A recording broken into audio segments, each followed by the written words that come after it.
Can you hear me now?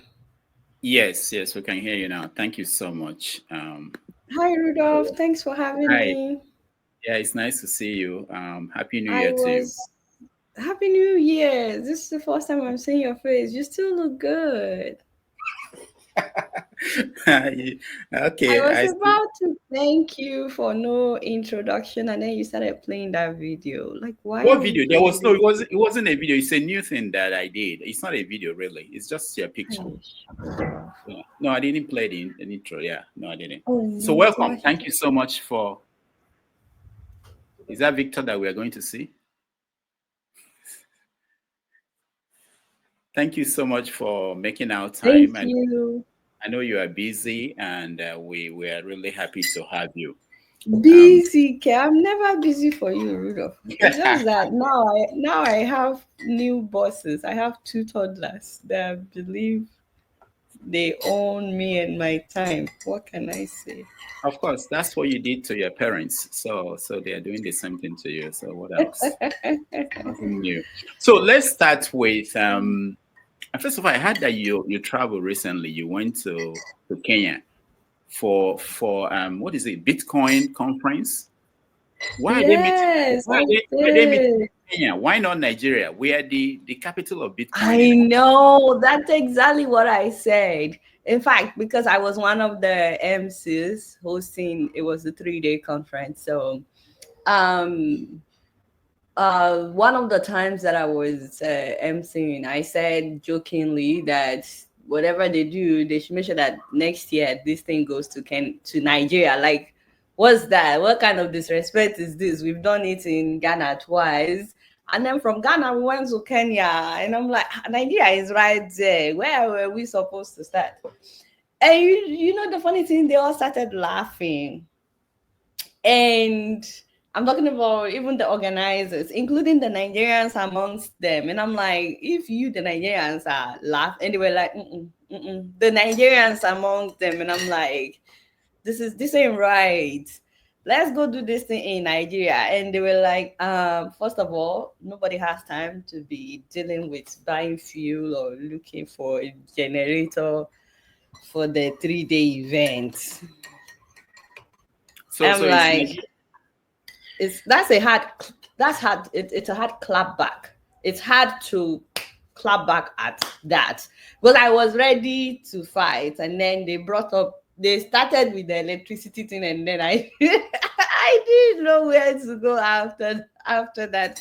It was a shocker for me. They were like, first of all, we cannot be. Have you heard any sound of generators since we started? I said no. Can you imagine? So So so I how don't was it? know where it would go next year, but it doesn't look like it would be Nigeria. So how was the conference? How was Kenya? That's not the first time you went to Kenya, no? No, it's not. But it Yeah. was really good. It was really really good. Um, the Bitcoin conference in itself is such a wonderful event to attend. You know, they do Bitcoin conferences all over the world, and the way this one started, first of all, is inspiring. I'm pretty sure that you remember Farida Nabarema. She's the convener of this conference, the woman from Togo, the activist from Togo. And, you know, one of the things I found out is when you're an activist, we don't have this problem as much as some francophone countries, French speaking African countries. So we all know that when you're an activist, the first thing that the government would do is to close down your bank account or make it impossible for you to have access. They will freeze your bank account. And so this has been happening a lot in the francophone countries. And the way people are surviving is through Bitcoin because the government has no control over that. So for them, it's a very, very vital tool in advocating for a change in their government. And it's not just the activists, even the journalists. There has been a number of African journalists that reported stories, and the first thing the government did was to freeze their bank accounts. Imagine, Rudolph, somebody freezing your bank account because of a story that you talked about on your show or an article that you wrote. You're like, that doesn't sound like something that you would experience. But this is the day-to-day experience of some people. And so the government will freeze their bank account and then still go after them. There's actually a particular man that the government ordered all the people that advertise with them to stop advertising with his media company. And so he suddenly had no means of making ends meet. And so then he was introduced to Bitcoin. And so for a lot of these people, Bitcoin is how they are able to continue to do what they are doing without the government being able to interfere. And if you would remember, during the NSAS protest as well, Bitcoin played a huge role. People were donating money, they were donating Bitcoin, I should say, which really helped the protesters. And so when I went to this conference, it was eye opening for me. The conference was not so much on, oh, this is how much Bitcoin is, hold your Bitcoin like they do at other Bitcoin conferences. This conference was all about how we can use this to make a change in Africa. And then they invited a lot of people that are doing amazing things with Bitcoin. There's a particular woman that has an organization that strengthens and empowers other women, especially women who are facing domestic violence and women who have no bank account of their own, no properties of their own, no say in their homes. And with their cell phones, they are able to open Bitcoin wallet and start making money and gradually start buying properties without their husband knowing and stuff. It's been empowering a lot of women. And then we got to meet some of the people that had been helped with this initiative. They came to the conference, but one of the things that happens at that conference is every year they invite young Africans with innovative ideas, tech ideas. They invite them to come and present it, and they get fundings in Bitcoins. I think the first prize this year was $10,000 in Bitcoins. Some people got $5,000. It's just, and this happens every single year. And then not just that, a lot of organizations come there for you to pitch your ideas, for them to see whether or not it's something they want to fund. So it was innovative, it was inspiring. I am so happy that I went. Next time you have to go, if they do it in Kenya again, because Kenyans are lobbying for them to bring it back to Kenya, we should go together, Rudolph, because I know you have a girlfriend in Kenya. Did you tell your followers? No one, no one, two. I have two. Two So girlfriends? yeah, it's very important to me. Yeah. All right. So did you get a chance to see Kenya? Any parts? You were in Nairobi, I believe. Is it Nairobi? Yes, the conference was in Nairobi. Okay. We got a. Go ahead. Oh yeah, yeah. So did you have the chance to see Kenya? Any A places in little Kenya? bit, a little bit. We went to the national park. We went on Okay. safari. The kids got to see zebras, rhinoceros, all those monkeys, all those good animals. They saw giraffes. They're really tall. And then they went to the giraffe center. They fed the giraffe and also, and it was good. We also liked, we got to like drive around town just to see. It was adventurous. We were there for a week, so we tried a little. Oh, we went out to dinner with Declan. That was Yes, yes. He told interesting. me. He I, told me. I told you. Actually, Okay, what he's did he going to tell join you? us. He's going to join us. I wanted to know. No, he told me you were there. I wanted to know, did you get a chance to know what's going on there? Because he was telling me that in Kenya at this moment, they are having the Mm, same kind of problems we're having in Nigeria. Things like kidnapping, the activists have been disappearing. Did you get to Wow, hear things like that? I didn't I didn't get that sense when I was there. So it was really nice to see Declan. I feel like now he's a local. I don't even know if I can call him American anymore. I think he's more Kenyan than he's ever been American. Mm. I told Declan to take us to a local restaurant where we can have a feel of, you know, Kenya. Declan took us to like a buka of Kenya. Yeah, No, like Rudolph, in like Nairobi. seriously. In Nairobi. In Nairobi, he Okay. kept going on and on about how this is where you get the authentic food, and I know he's coming. And then we got there and we were like, Declan, we cannot eat here. He's I like, ate. I what do ate. you mean? I ate there. I think I know the place. There are no windows. It's an open place. Like, Yeah, man. yeah, I ate there. Yes. Mhm. I said, Declan, we cannot eat here. He said, this is as good as it. I You are said, you are Declan, Jibota now. You are. no, it's not even that. Rudolph, I have two toddlers. I cannot be dealing with any stomach issues in another country. And me, my tummy is very sensitive. So I said, Declan, is there no Nigerian restaurant? Let's stay with what we know. so so he took us to a Nigerian restaurant. And then the food ended up being extremely spicy and I actually got sick from that. Oh, Anyway, just running stomach, but all right. anyway, so the one thing that I noticed in Kenya, which I didn't notice the last time I went, because the um attack at the mall hadn't happened at the time. And so this time around, I noticed two things that really shocked me. First of all, um, I was surprised that every public space, every public place that you go to, there is security check everywhere, which you have to go through the machine and then they scan you and all that. It was really weird. You know how when you go to Nigeria, you would see military checkpoints several times on the road. If you're going from one place to another, especially from one city to another, you start seeing so many police check, or let me say, soldiers.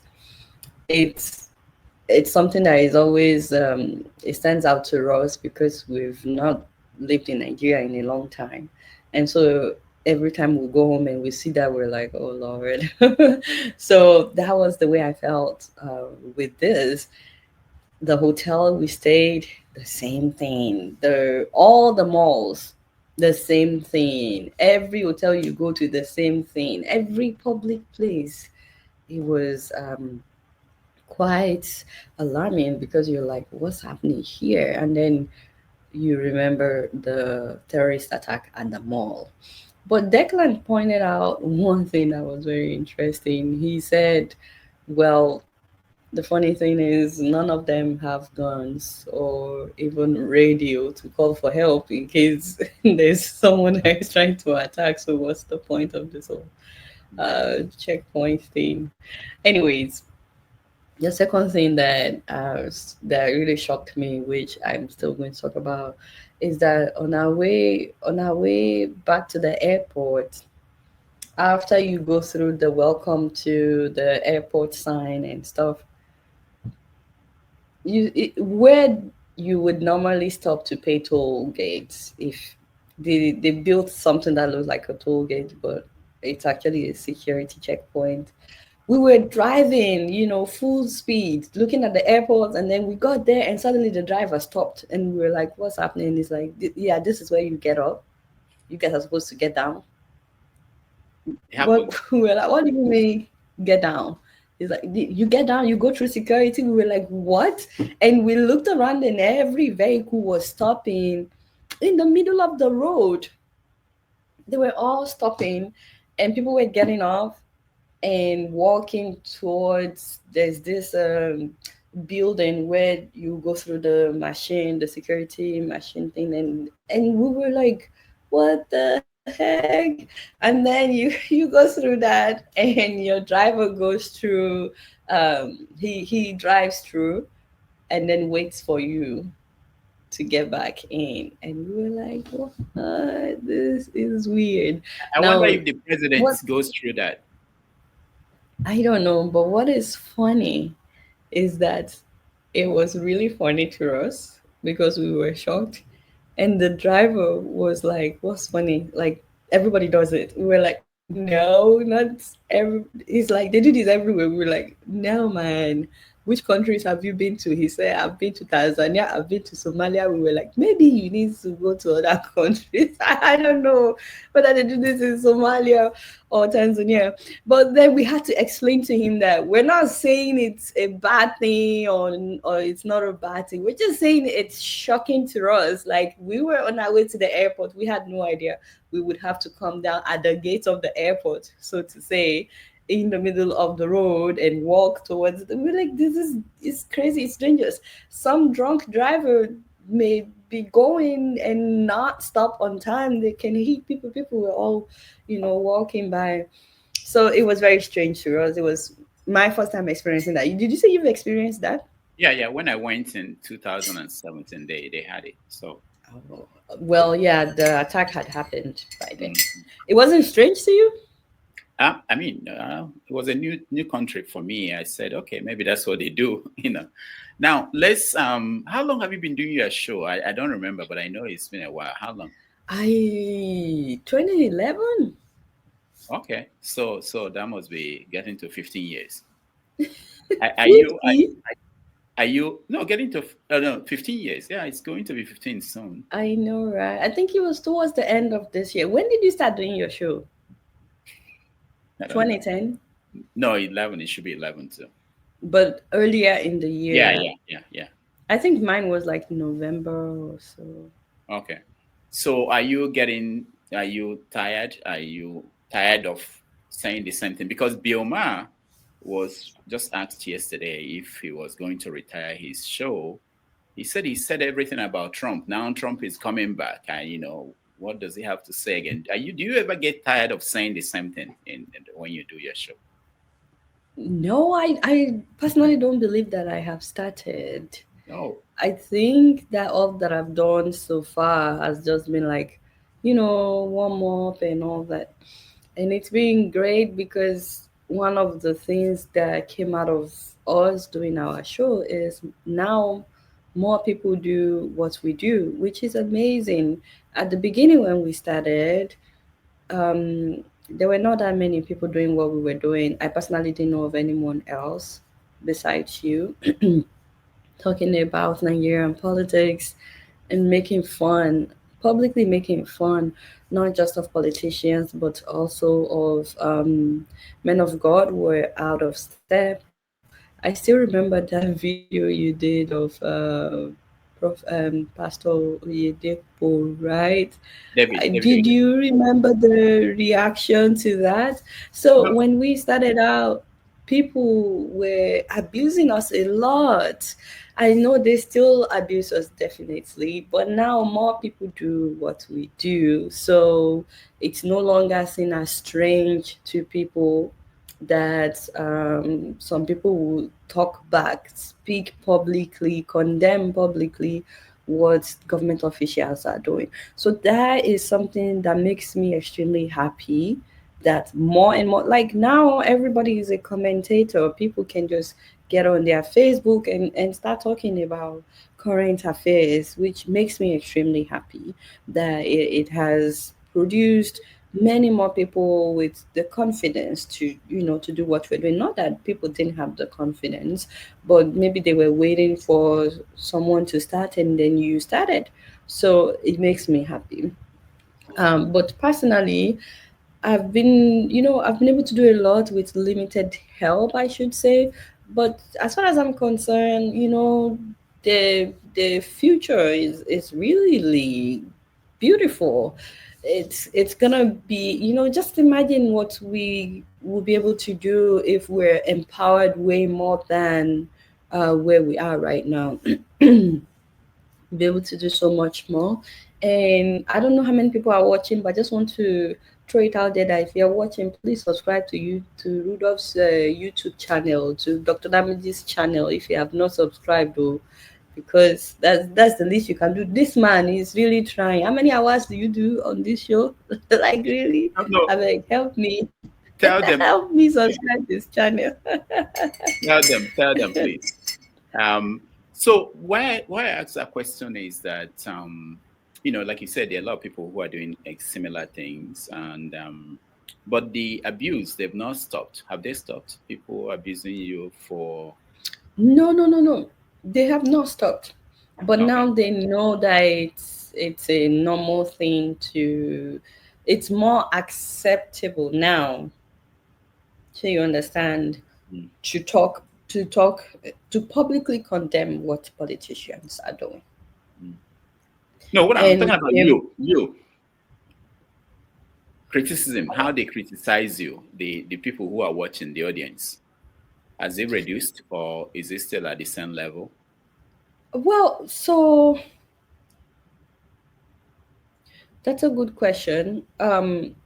It has definitely changed. Initially, the abuse is, oh, you must be a prostitute, or this is why you don't have a husband.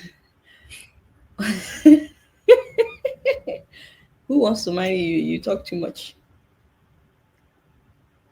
But now you are married, you have 2 kids, so I that is was, point of correction, I was always married. I I was don't know. married before I started I don't know doing my show. when you found a husband, but I know that it's 14th anniversary. You just celebrated your 14th wedding anniversary, but So yeah. yeah, so the show should be 14, maybe in November of this year. Okay, okay, okay. So I was always married. So the abuse now shifted from you must be a prostitute. This is why you don't have a husband. Nobody wants to marry you. I don't know why they thought I needed to be married, or why they thought marriage was my goal. Marriage was never my goal.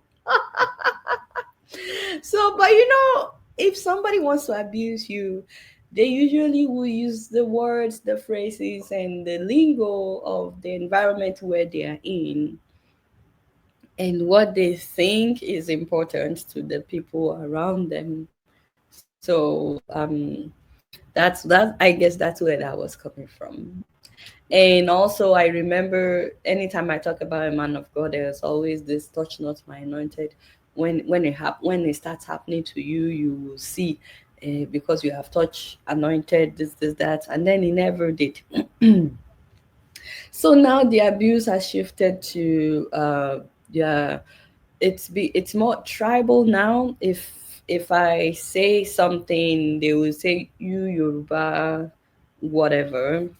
And then if the abuse is coming from a Yoruba person, they would say Omali, which means a bastard. Um, and then it has also gotten into, oh, you must be sponsored by sorry, I just saw somebody's comment. Anyway, you are being sponsored by the opposition, or you are being sponsored by the ruling party. Someone just said that she was married to Jesus first.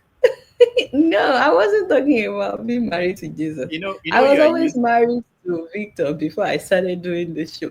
I know people didn't know that I was married for a long time. I think it was our 10th wedding anniversary was the first time that most people knew that I was married, which is weird because I always wore my wedding ring. So Don't read the comments while we're here. This is not. We don't read the comments while we are live. why Otherwise, not? I you'll be I like reading comments. you'll be You distracted. should encourage people to put in comments, and No, I they like do. They do. putting They know spotlight that in I the read it. They comments. know that I read it. Yeah.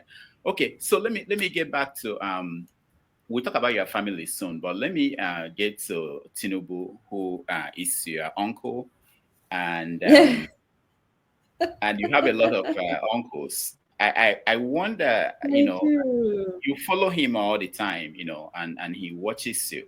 Let me play a video of him. There's something he messaged for you from Bolatino.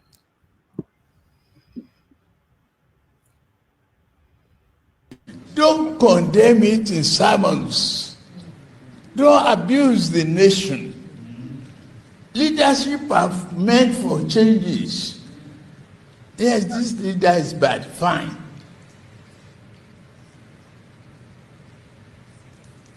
Wait until it's time to renew his mandate and say no.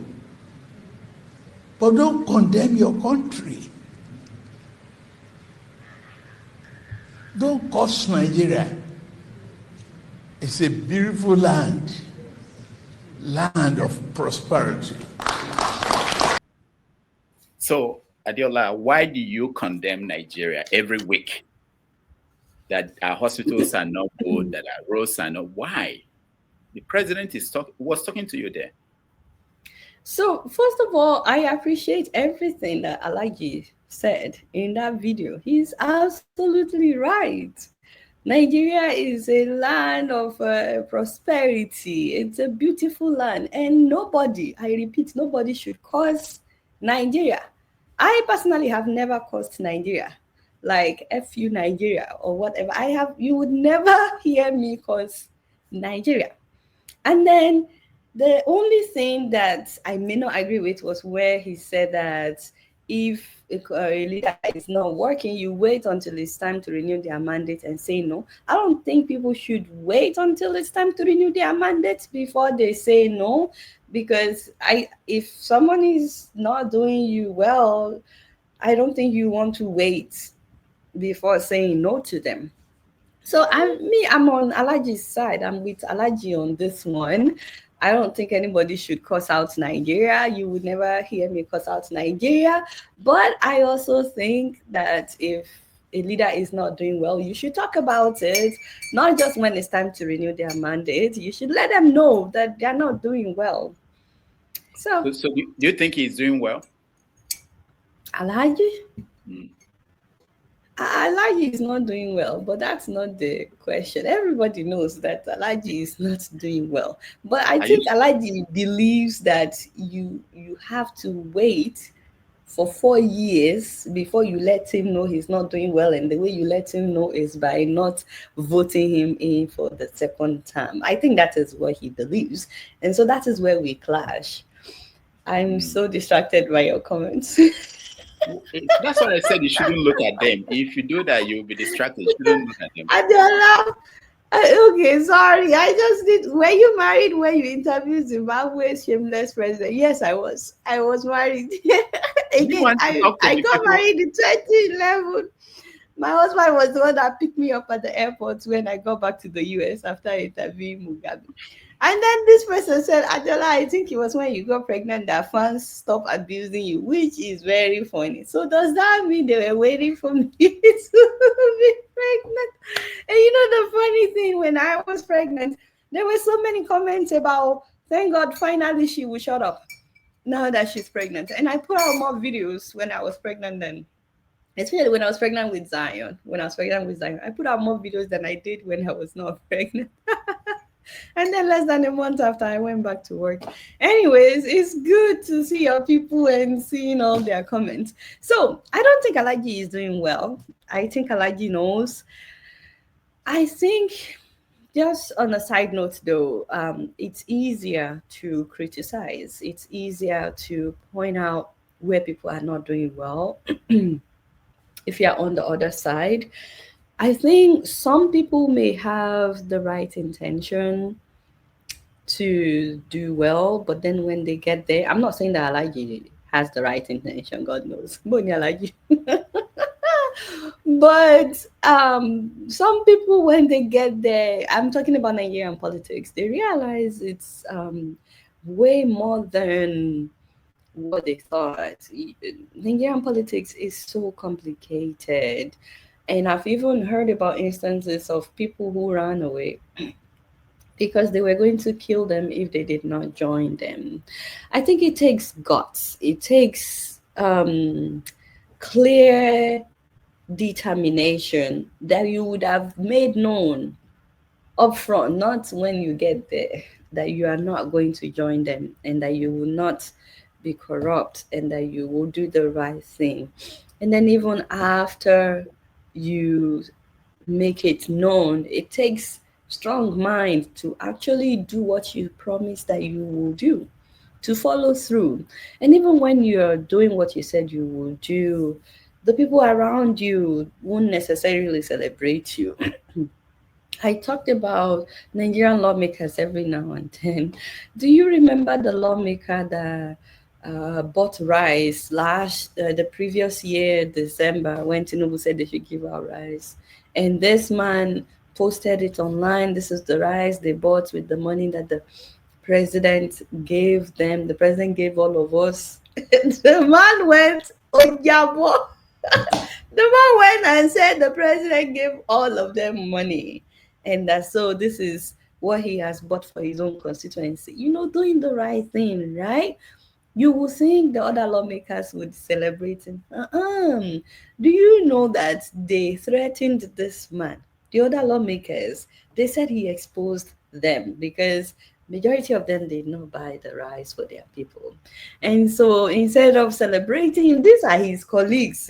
They threatened this man to the point where the same man, this is a grown man, a grown ass man that made the video showing us, the same man now sat down and said, well, the rice he bought was not, the money was not given by Mr. President. And it was out of his sheer will, out of his goodwill, that he bought the rice for his people. And he just wants to make sure no lawmaker gets upset. And I was like, what the heck? What did they do to you?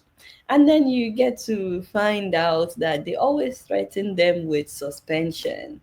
And if they suspend him, money will not come in for as long as he's suspended. So the same man now went back on his word, saying that he was never given money to buy rice. So it takes strong mind to actually do what you promise you will do once you get there as a Nigerian politician. So it's easier for us to criticize, but it's also needed because that is how it's like checks and balance.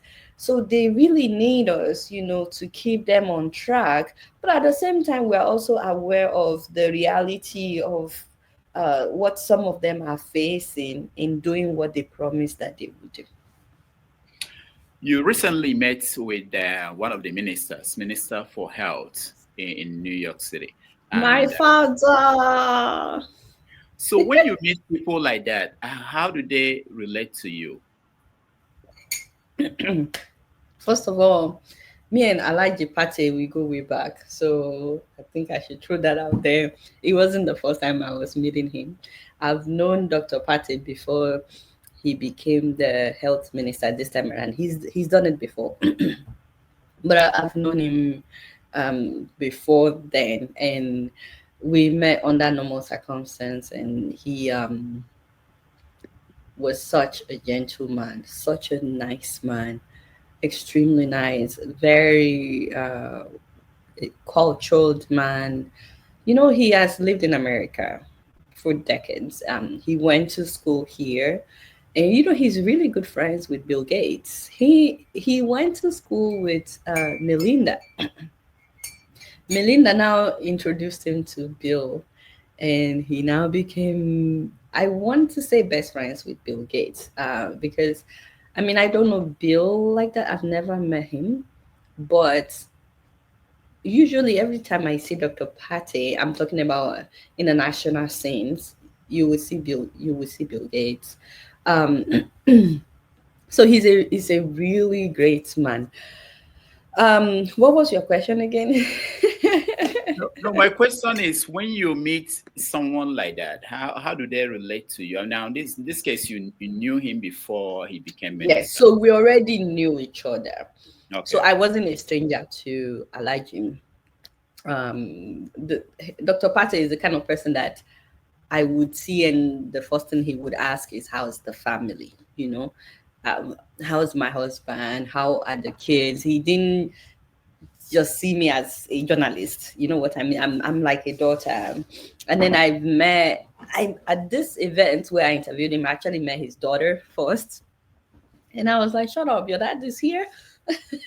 So I prepared for him when I found out that he was there. Anyways, so he's very nice and very professional. In that video, you would notice that even after I interviewed him, he was like, thank you so much, and all that. He didn't like walk away or get angry despite my question.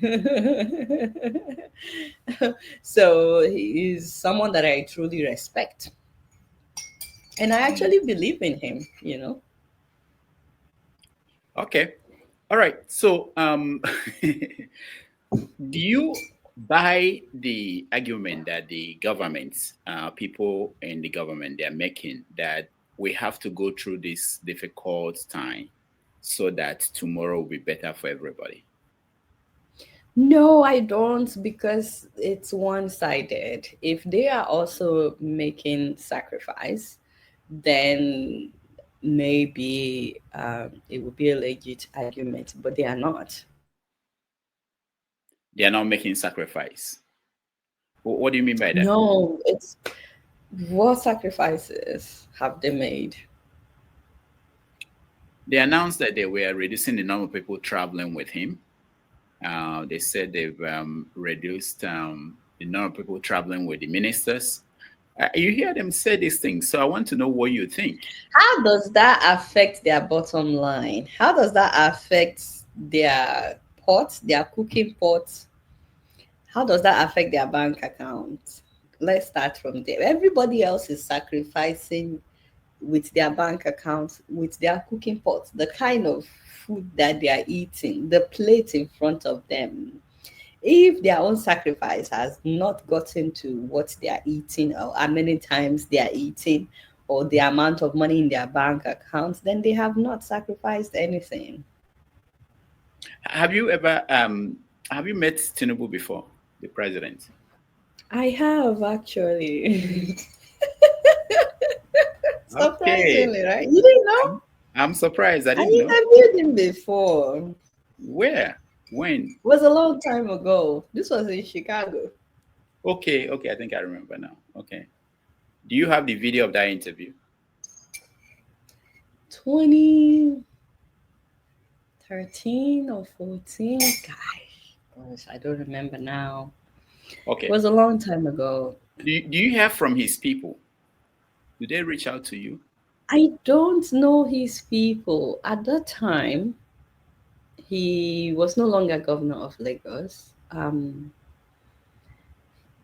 The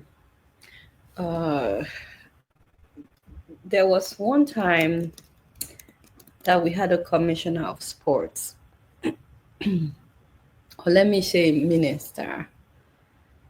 Yes, Mr. Sunday Dari. I don't know if do you remember him? I know Sunday. Yeah.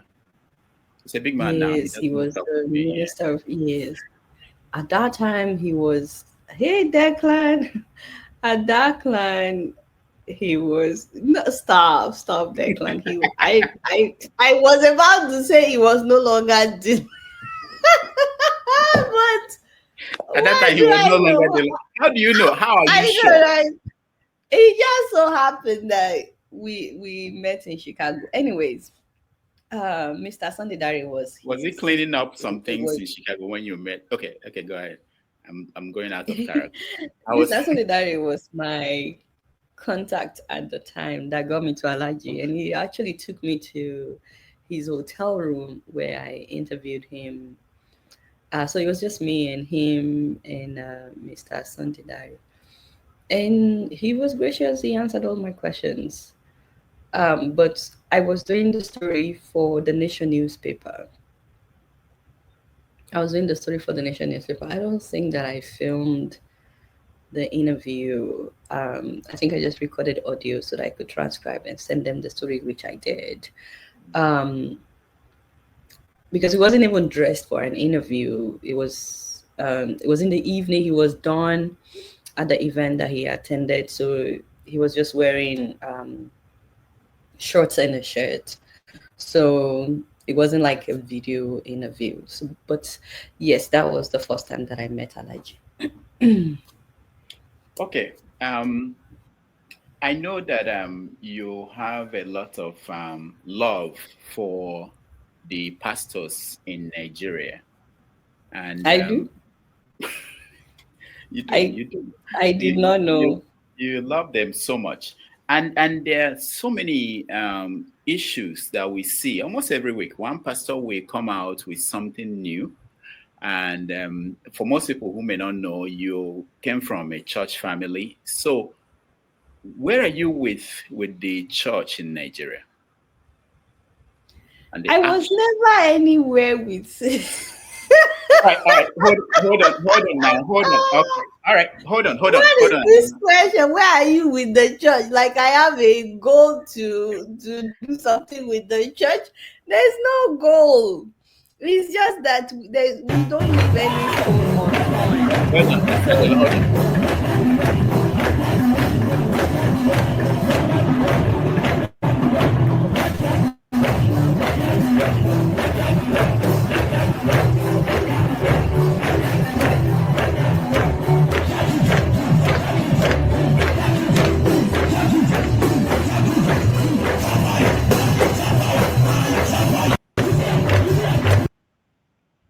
All right. So that's performance in a church in Nigeria.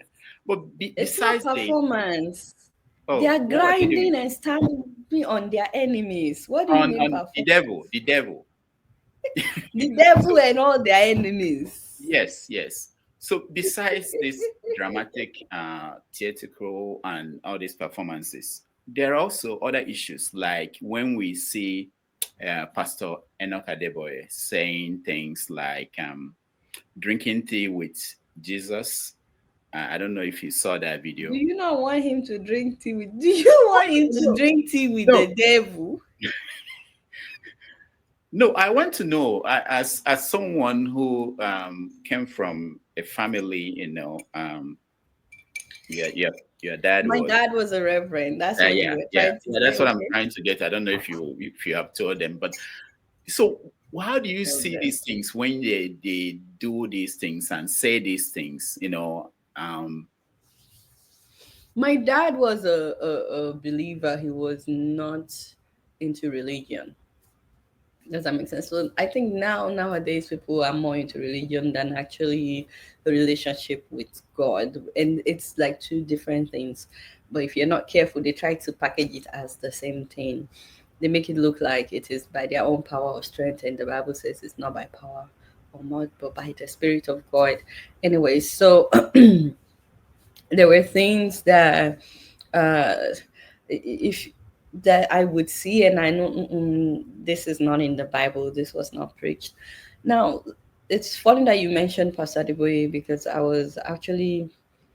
I'm still debating whether or not I want to make a video about what happened recently. Did you see his picture? Now they used AI to make his picture look like he's in Mecca. He's an Alaji. And I don't know if you've seen his response to that. Have you? Yeah, he said that all of you mocking him that you are not going to see the end of 2025. Well, that's not exactly how he said it, which now you have to be How careful, how did he say it? Well, he said, but my father said mockers will not see the end of this year. Something No, like he that. said it was unfortunate. Unfortunately, they will not. And but unfortunately, well, I don't know if he said unfortunately, but I know he said my father said mockers uh will not see the end of this year. And I was just like, oh Lord, like, and I don't think I can even blame Adeboye. I think that people around him also should be blamed, not just him, because it was somebody that showed him this video. I'm pretty sure he didn't discover the pictures by himself, no offense. But the people that showed him, I don't know what they said to him that he didn't see it as what it is, which is it's just a joke. They do that with all popular people. You would see popular musicians, what they would look like if they were homeless. I don't know if you've seen that. um Whiskey, Davido, how they would look like if they were homeless, and it's not as if they don't see these things. They just laugh. It's just for joke. Some people will even repost it that check this out. Definitely we don't think Pastor Adebayo would repost because I don't think he sees the joke in it. But nothing should warrant you saying that your father, which in this case is implying God, it's like which God now is saying that these people will not see the end of the year because of what? Because they use AI to, it's just it's those things that make you, and then some people still believe in touch not my anointing. And then another one that I'm also thinking about doing, and I think if I would do it, I should do it on time. This is January. A lot of preachers now will come, especially towards the end of this month, to remind their followers or their members First, to pay first fruits. Thank you, Rudolph. And you know, I was reading my Bible the other day, and I came by Luke. See, I'm about to preach to Rudolph now. it's not the first time. I don't even remember now. I think it's Luke 11:43 or so. And Jesus was telling the Pharisees and the religious leaders and all of them that yes, they should pay their tithe, but they should not forget the more important thing. You're careful to tithe even the tiniest income from your herb gardens, but you ignore justice and the love of God. As far as Jesus is concerned, these things are more important. In fact, he said after that, he was like, you should tithe, yes, but do not neglect the more important things. I don't think some Nigerian pastors know that as far as God is concerned, there are more important things than tithe. Than like to God, it's more important to him that we go after justice, which is a huge thing when you talk about justice and also the love of God, like showing the love of God. Like it's more important to God that you walk the talk than just talk the talk, that you actually show his love than whatever you put in the offering or in the tithe. So I wanted to talk about this that guys, before first of all, there's nowhere in the Bible where God says you should bring your 1 month salary. These first fruits that they talk about, it's not that they bring the entire harvest. They just bring some of the fruit, enough to fit in the basket. It's not like that is all that they harvested. And unfortunately, a lot of pastors have twisted this and, fashioned it for their own benefits. So, just to remind people, read your Bible. Don't let anybody coerce you into giving your 1 month salary. If you now feel like God wants you to give your 1 month salary, that's your own. But don't do anything out of, and it doesn't mean that you get more favor from God because you give your 1 month salary. No, what is important to God is not really your tithes. It's seeking for justice and showing his love to others. Amen. Amen. Okay, thank you so much, Reverend Pastor Adeola. But some people are believing that the church is contributing to the problems we have in the sense that they're making people not to rise up and demand change. They're making people to think that God will solve the problem, that God will give them prosperity, not that they should hold their government accountable so that they will provide the environment that the country will prosper. What do you say to that? Ah, so are you saying that God will not take care of the government? Are you saying that it is no longer God's job? to hold the leaders accountable. Is that what you are saying, Dr. Damages? No, that's what people are saying. People are actually serious about that. That the leaders of the church are responsible No, for no, no, kind of. no. They are not in any way. I beg. God is coming to take care of business in Nigeria. This electricity thing that we have not had, that we have not taken care of all this decade. Do you not know that Jesus is coming to fix our electricity now? He's been doing press up, push up, getting ready because Nigerian work is a lot and Nigerian politics is a lot. When he comes back like this, he will first of all go to Aso Rock. Oh no, before Aso Rock, he has to go and see some Momonile somewhere so that he can be able to successfully do what he needs to do in Aso Rock. No, God is coming now. Me, I'm a firm believer that it is by prayers that Nigeria would work. Why do you think we are doing all this night vigil? How many years has it been? Maybe only 40 years of doing it. Anything can still happen, Rudolph. It's like you don't believe. You need to believe. You want people to be calling for change. You want them to take responsibility for their governance. That is not going to happen, my brother. God is able to do all things. We don't need to lift our fingers. We don't even need to do any election. If left to me, I would say we cancel election and just do night vigil. Okay, I'm going to let our audience come in very soon. Oh, But before that, let me one more question about God. Do you know what the pastor they call Pastor Jerry Eze? everybody knows Pastor Jerry Eze. So What God cannot do does not exist. so do you know how many people watch him every morning around the world? How many I Nigerians? don't, but I know it has to be a lot. Yeah, about 170,000 average. Oh shit.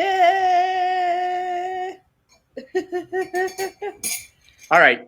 So before we go and let our people in, I couldn't log on to What my is I couldn't this? log on to my Facebook. So I want you to tell us Adeola Fayehun the family. people we are seeing in this picture.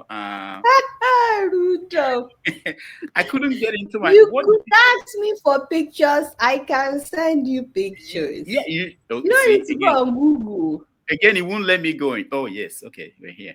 Aha, who are these people? Oh God, what am I doing? I was about to ask you the same thing. so So you said you had your 15th or 14th anniversary, wedding anniversary recently? Yes, we did. We did. And it's really weird. You wonder, where did time go? How did we get here?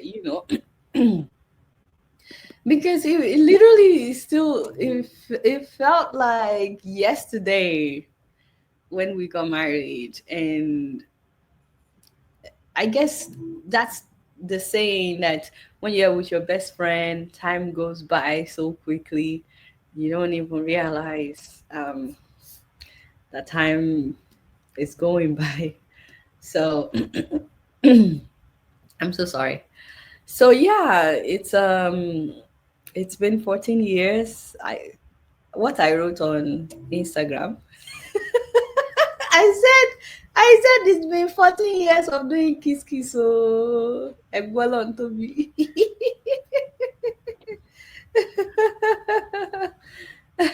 All right.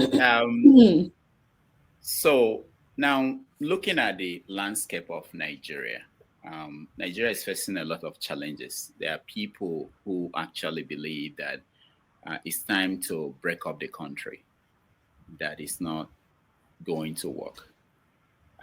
Where do you stand on that? Do you still have hope that Nigeria could be fixed, especially when you know that the electoral process may not throw up the best candidate?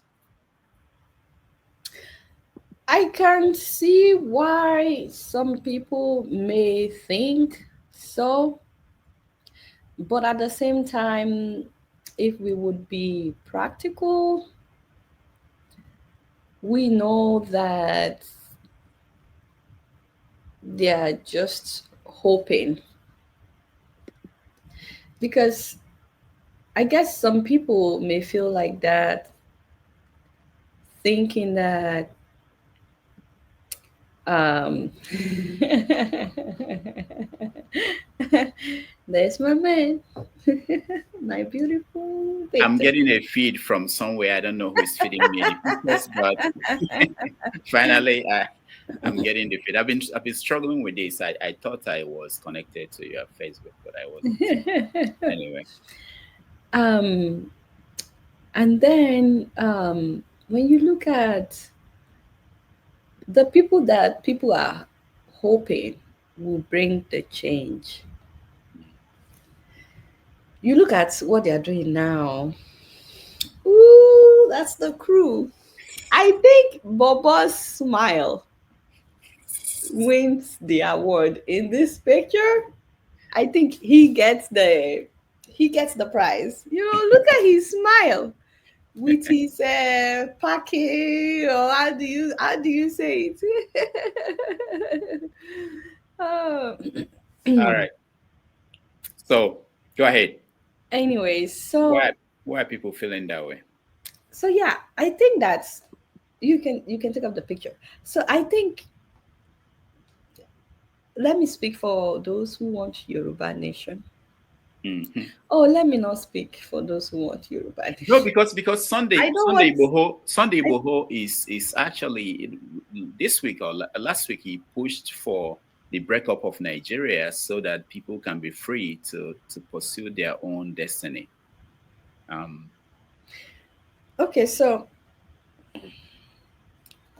I always ask people, the people that if Nigeria should break up today, personally, I'm not saying that Nigeria should break up or Nigeria should not break up. Similoluwa Ogunlade, it's nice to see you. Can you please take it down? I rarely tell people where I'm from, but it's nice to see you. Not because of me, I am super proud of where I'm from. It's just because I still have families back there. And not everybody likes what I do, but it's so nice to see you, Simi. Um, the Yorubas that we have in government right now, if they stand out, it's a different case for me, right? The people that you want to be in government, you want your own tribesman to be in government. Apart from the fact that it's not practical, because whether we like it or not, we are interwoven, we are intermarried, where it's complicated. Someone that is married, Yoruba that is married to an Igbo person now. So does that mean uh, now they marry someone from another country, or whose children would the children be? Are the children Igbo? Are the Yoruba? But besides all of that, it's not as if these people are doing well right now. It's not as if the Yoruba governors are doing exceptionally well right now. Like, I want to see you do well right now. What is stopping you right now from doing well? In Igbo land, people want Biafra. Well, some people want Biafra. But the Igbo governors that you have right now, they have the power right now. What are they doing right now with the power that they have? Otherwise, what are their leaders doing? no, the argument they make is that if they should have Yoruba nation, that they wouldn't even have Tinubu as the leader of that Yoruba nation. So the governors are not the people that will be the leader of that nation. So that's the argument they are making. So you Who, can't who say are the people that will be the leaders of that? no, they will pick. They said that they will now have the opportunity to pick who they want. So if you said that for So who are they picking? What are the people that they are picking? What are they doing right now? How are they yeah, impacting lives right now? okay, I don't know. I can't answer for them, but that's the argument I hear that What because I'm trying to say is, if you're not doing well now with what you have, there's no magic that would happen when you have more power. So they say power corrupts, absolute power corrupts absolutely. The same thing with money. There are people that when they have a lot of money, that is when you now know the kind of person that they truly are. If you have not been, this is between me and you, Rudolph. I'm going to speak to you in parables. Okay. Do not expose yourself. Okay? If someone is not doing well with, let me say, like managing a few people, and suddenly they want to manage a lot of people, you would look at them and be like, are we crazy here? Yeah, So you understand what I'm I know saying? what you are saying. Okay, so if you are I'm not saying that doing the well, people, let's say the governor of Kwara State, the person that will mhm. be the governor of Kwara State under Yoruba Nation, may be a teacher now. So he or she has no chance to show you how they will perform. See, that's what I'm saying. Let's say the governor of Anambra State. Why are you going to Anambra State? I went to Kwara State. You went back to Anambra. Stop. Let's say the governor of Anambra State now is doing exceptionally well. Yeah. So well, he has transformed his state. And that's the plan. But the federal government is preventing him from doing all he wants to do. I would say let Anambra be independent. Anambra is doing so well. Why are you trying to stop them from progressing? You see where I'm going? Same thing. If the governor of Kwara State is doing so well that he has transformed Kwara, but the federal government keeps interrupting, they keep preventing him and all the Yoruba governors are doing exceptionally well. But the federal government is trying. I would be like, okay, I think the Yoruba people need to be on their own because they are preventing them from doing what they want to do. But the people that are advocating for, first of all, right now you have a Yoruba president. Is he Yoruba or is not Yoruba? Let's start from there. Whether he will be one of the people that will govern the Yoruba nation or not. He's Yoruba. And look at where we are. What are the governors you have right now? What are they doing?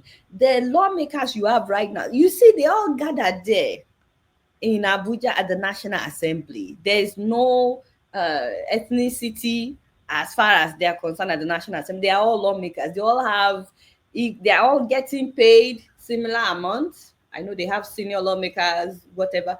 They are getting paid similar amounts.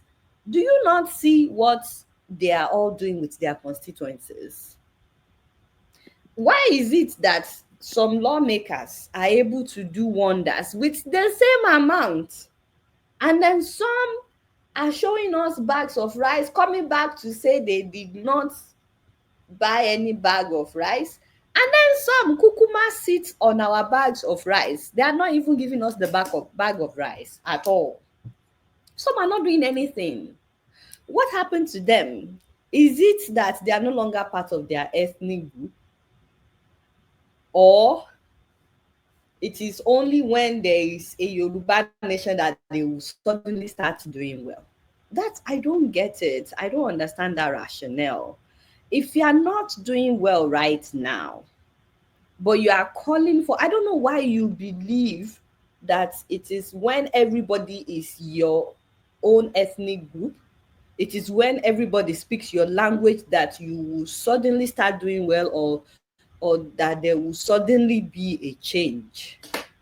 It's not language barrier that we have. They don't fight when they are sharing money. They don't say you are Hausa, you are Yoruba, you are up there. See, it is down here that people want the country to divide. Up there, and they may join them say it, but when they get up there, they just share money. They don't say, oh, you are Yoruba, you only take one bag of Ghana must go bag filled with money.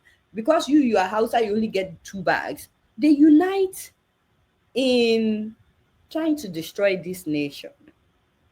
All our governors are getting hundreds of millions every single month as security vote. What are they doing with it? So is it that they stop being Igbo because they are governors? and suddenly when we have Biafra land, they will start doing well for the people. If they don't care about us right now, they won't care even when. And it's not just the governors. I think I've focused too much on those in power right now.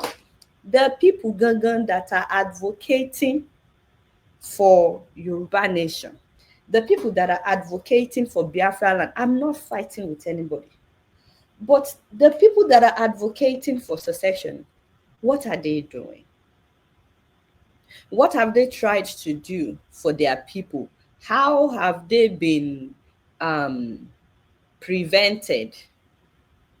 Because the people that they are trying to do things for are not all speaking their language. Like, I want to know what is stopping them right now to invest in Yoruba land or in Igbo land or in Hausa land. What is the obstacle? What is stopping them? So that we can know that it is only when we have Yoruba nation that this problem will go away. They need to present the problem. If it is not a problem that can be solved by we have a new nation, then it is not a problem. Whatever you want to do when we have Yoruba nation, do it now. Let's see it. And then let's say, it would have worked if not that we don't have Yoruba nation. You know what? We need Yoruba nation. Everybody will support you.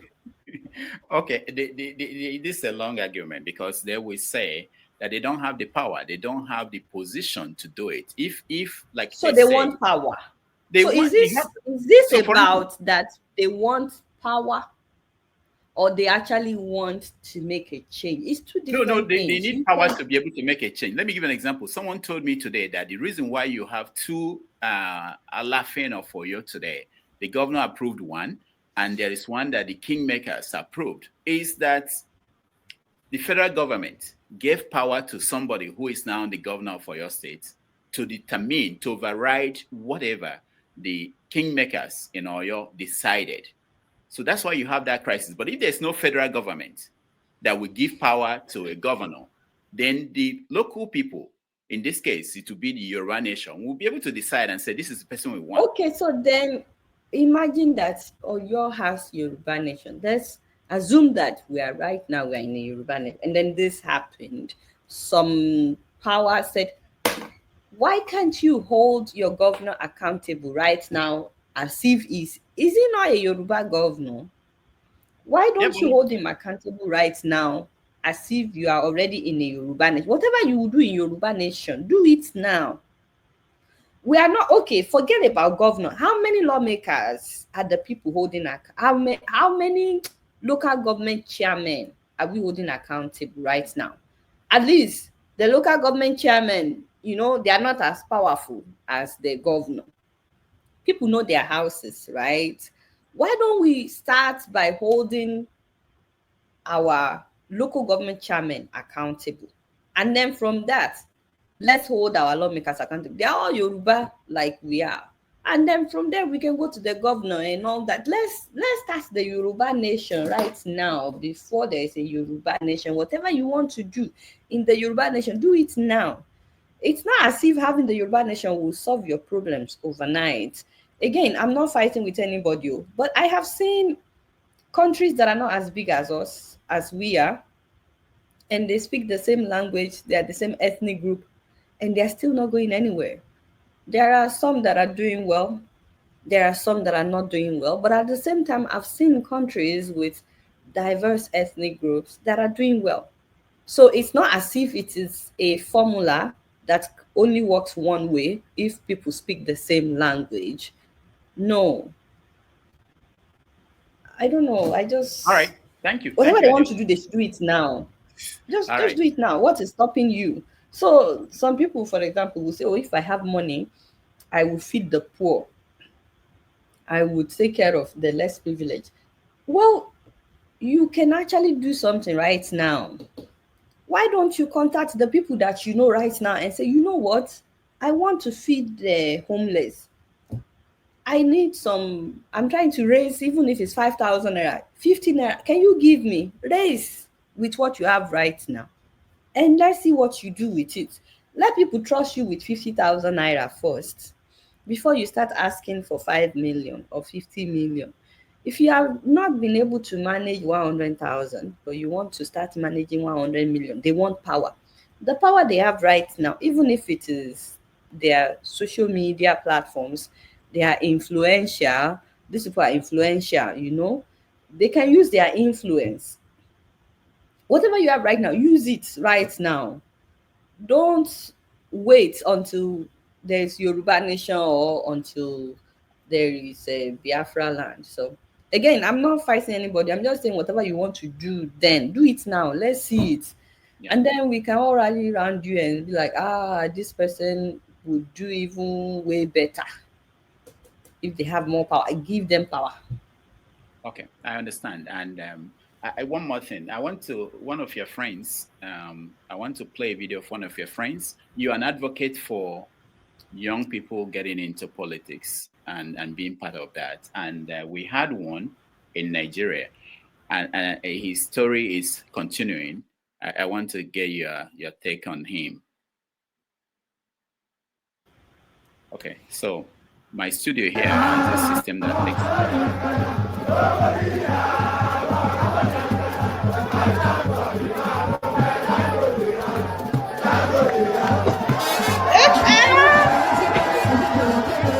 Oh, yeah.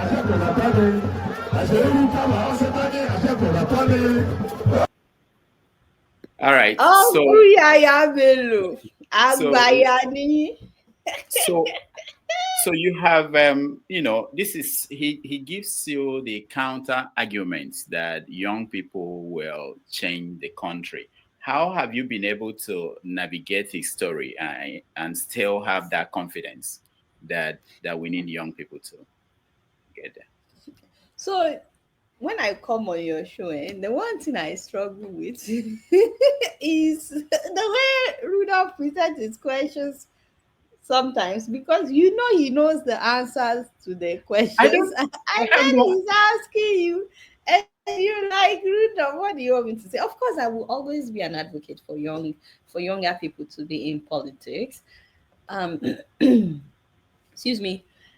As someone that has worked for people, someone that has employed people, if you are trying to employ people for any position in this world, Rudolph, you look for someone that not only has the intelligence, but that also has the physical wherewithal. Would you hire a 90-year-old video editor? I'm just asking, Rudolph. Be honest. If they know how to do it, Yes. I mean, they won't be dealing with taking care They're of their. 90. They're 90. You need them in the office by 9 to 5. Would you hire a 90-year-old video editor? Maybe not. I mean, because they may not be able to. Maybe not.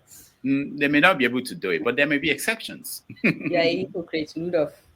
Why haven't you hired? Why haven't you? What has been stopping you from hiring a 90? I've not seen any. Nobody applied. I advertised and nobody applied. Anyways, it is only in politics that I see old people clinging on to power and acting like they're the only ones that can do the job, which is quite sad. So I will always advocate for young people in power, but we can't just use one person's example as the yardstick for what it's like when we have young people in power. While we have him misbehaving, we also have young people that are doing really well. And Senator Natasha Akpoti is doing really well. And I know that she's not as young as I am, but she's in her 40s. She's 45. She's 45 and she's doing really well. Her people are quite happy with her, with her performance. And I think we undermine the fact that she's a woman, because for a lot of people in Nigeria, they don't even want to hear about women being in politics. What do women know? I used to hear that a lot when I started my show. You're a woman. What do you know about politics and stuff? And also for her running, there's always a lot of what would women are emotional. I don't know where they get that idea, as if men are not human beings. So there's a lot of that, but also there's a new governor now. I'm trying to remember the governor of which state that is doing really really well, and he's also young. Do you remember? I think it's in the east. Oh, are you talking about this one? I think I know the governor you're talking about. Let's see. Oh, So you can't just use Yaya Bello or Dino Melaye as the I see. yardstick of what it's like when you have young people in power. And by the way, both of them are not even young anymore. It's just that they got in while they were young, you know. Mm. Let me even see how old is Yaya Bello now. He got I, there while he was young, but now he's 49. I think he will probably be 50 this year. I don't know if that is his real age, because that's another thing. I learned that, what do you think a lot of about this one? The things that are at disadvantage to prove that he is God all by himself. What was I having? What God cannot do does not exist. You know him? I saw the video, but I didn't watch it. Bring me up to date. That's the governor, the new governor, the youngest, the latest governor in Nigeria of Edo State. Okay. And so he went to church and said, Oh, if you don't, I don't think you know him. Yeah, but you saw where he read his budget in Edo State. was it after that he went to church? Yeah, he went to church to do Thanksgiving. So was it where he was stammering or like Yes, repeating and exactly. reading and, Exactly. and apologizing and stuff? Yeah, he's a young guy too. We have entered one chance. All right, so we are going to let our people in to have a chat with you, but let's take a minute break or so so that we can refresh. And then, you just take a few questions and then we round up. But thank you so much, Adeola, for joining us. I really, really appreciate that. So we take a break and we'll be right back. We are here with Adeola, who most of you, if you don't know her, then I'm sorry. I can help you. All right, so let's take a break.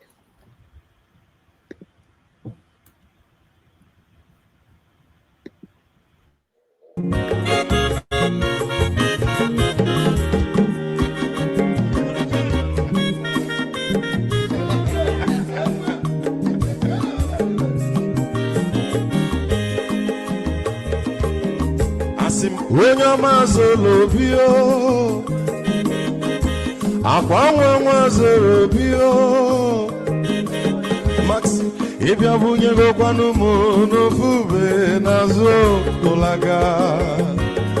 ụlaga n'ịbịa zugo, mmanwụ ụlaga do n'ịbịa zugo, akwa nwa ilochi o, biko rapụ zoro ka ọ nabazi ya. Onye ọma zoro biko, abọmma watara dosari, ịbịa onye nịgwana m ụlagado n'ịbịa zigo, mma ụlagado n'ịbịa zigo, abọmma ilochila, biko rapụ zoro ọ nabazi ya. Mazi welcome up. Odoguno Koresunaka. Onyomani Gadelemo. Mazi ni Mazi. Ibu go with melody.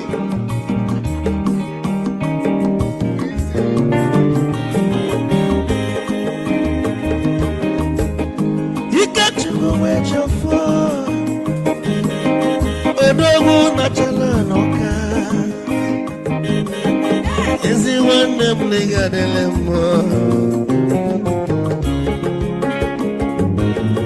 olagado ni bezigono,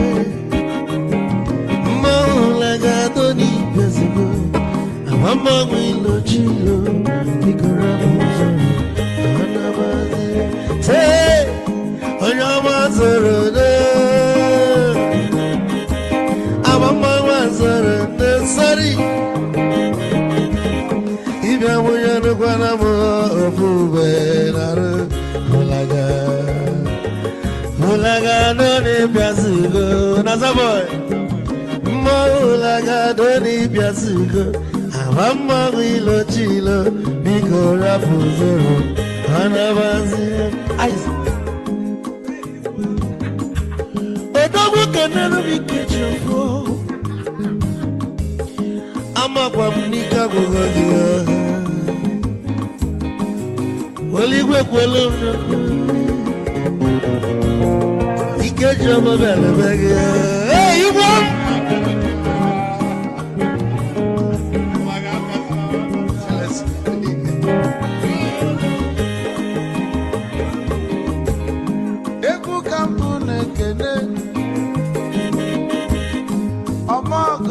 So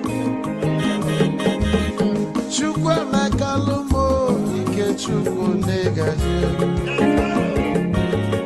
esi nwanne m ekene ịlapụlụ ife niile na-eme wee bịa nke gosili na anyị na gị bụ nwanne wisdom ga-adị ka nye gị maịkị ka ogobanya bụ egwu isili maxi ọ bụ na-etiri egwu a malụkwa malụ n'imego m ife ọjọọ wee sị gị nwanne m ife ọbụ na ịchọlụ na ngeme wisdom onume ekene gị gbamanwụ iyo iyo biko lapụ na-amasị ya zoro zoro zoro zoro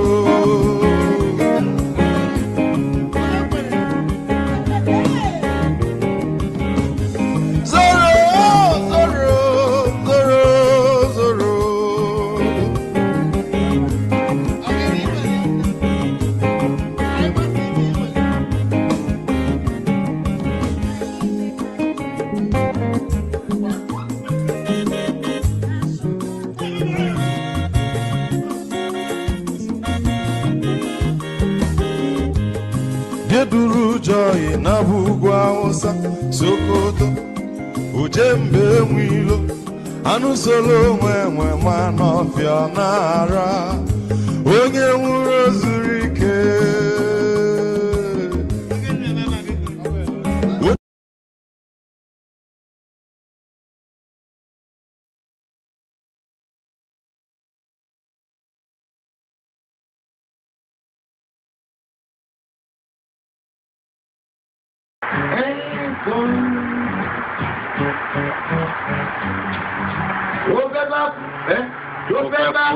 Tó fẹ́ kú torí ẹ̀ o.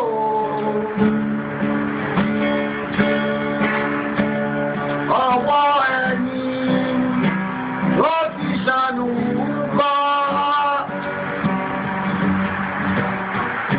Ayé la bá, ayé la fi sílẹ̀ sí. Ọ̀nà èyí yóò.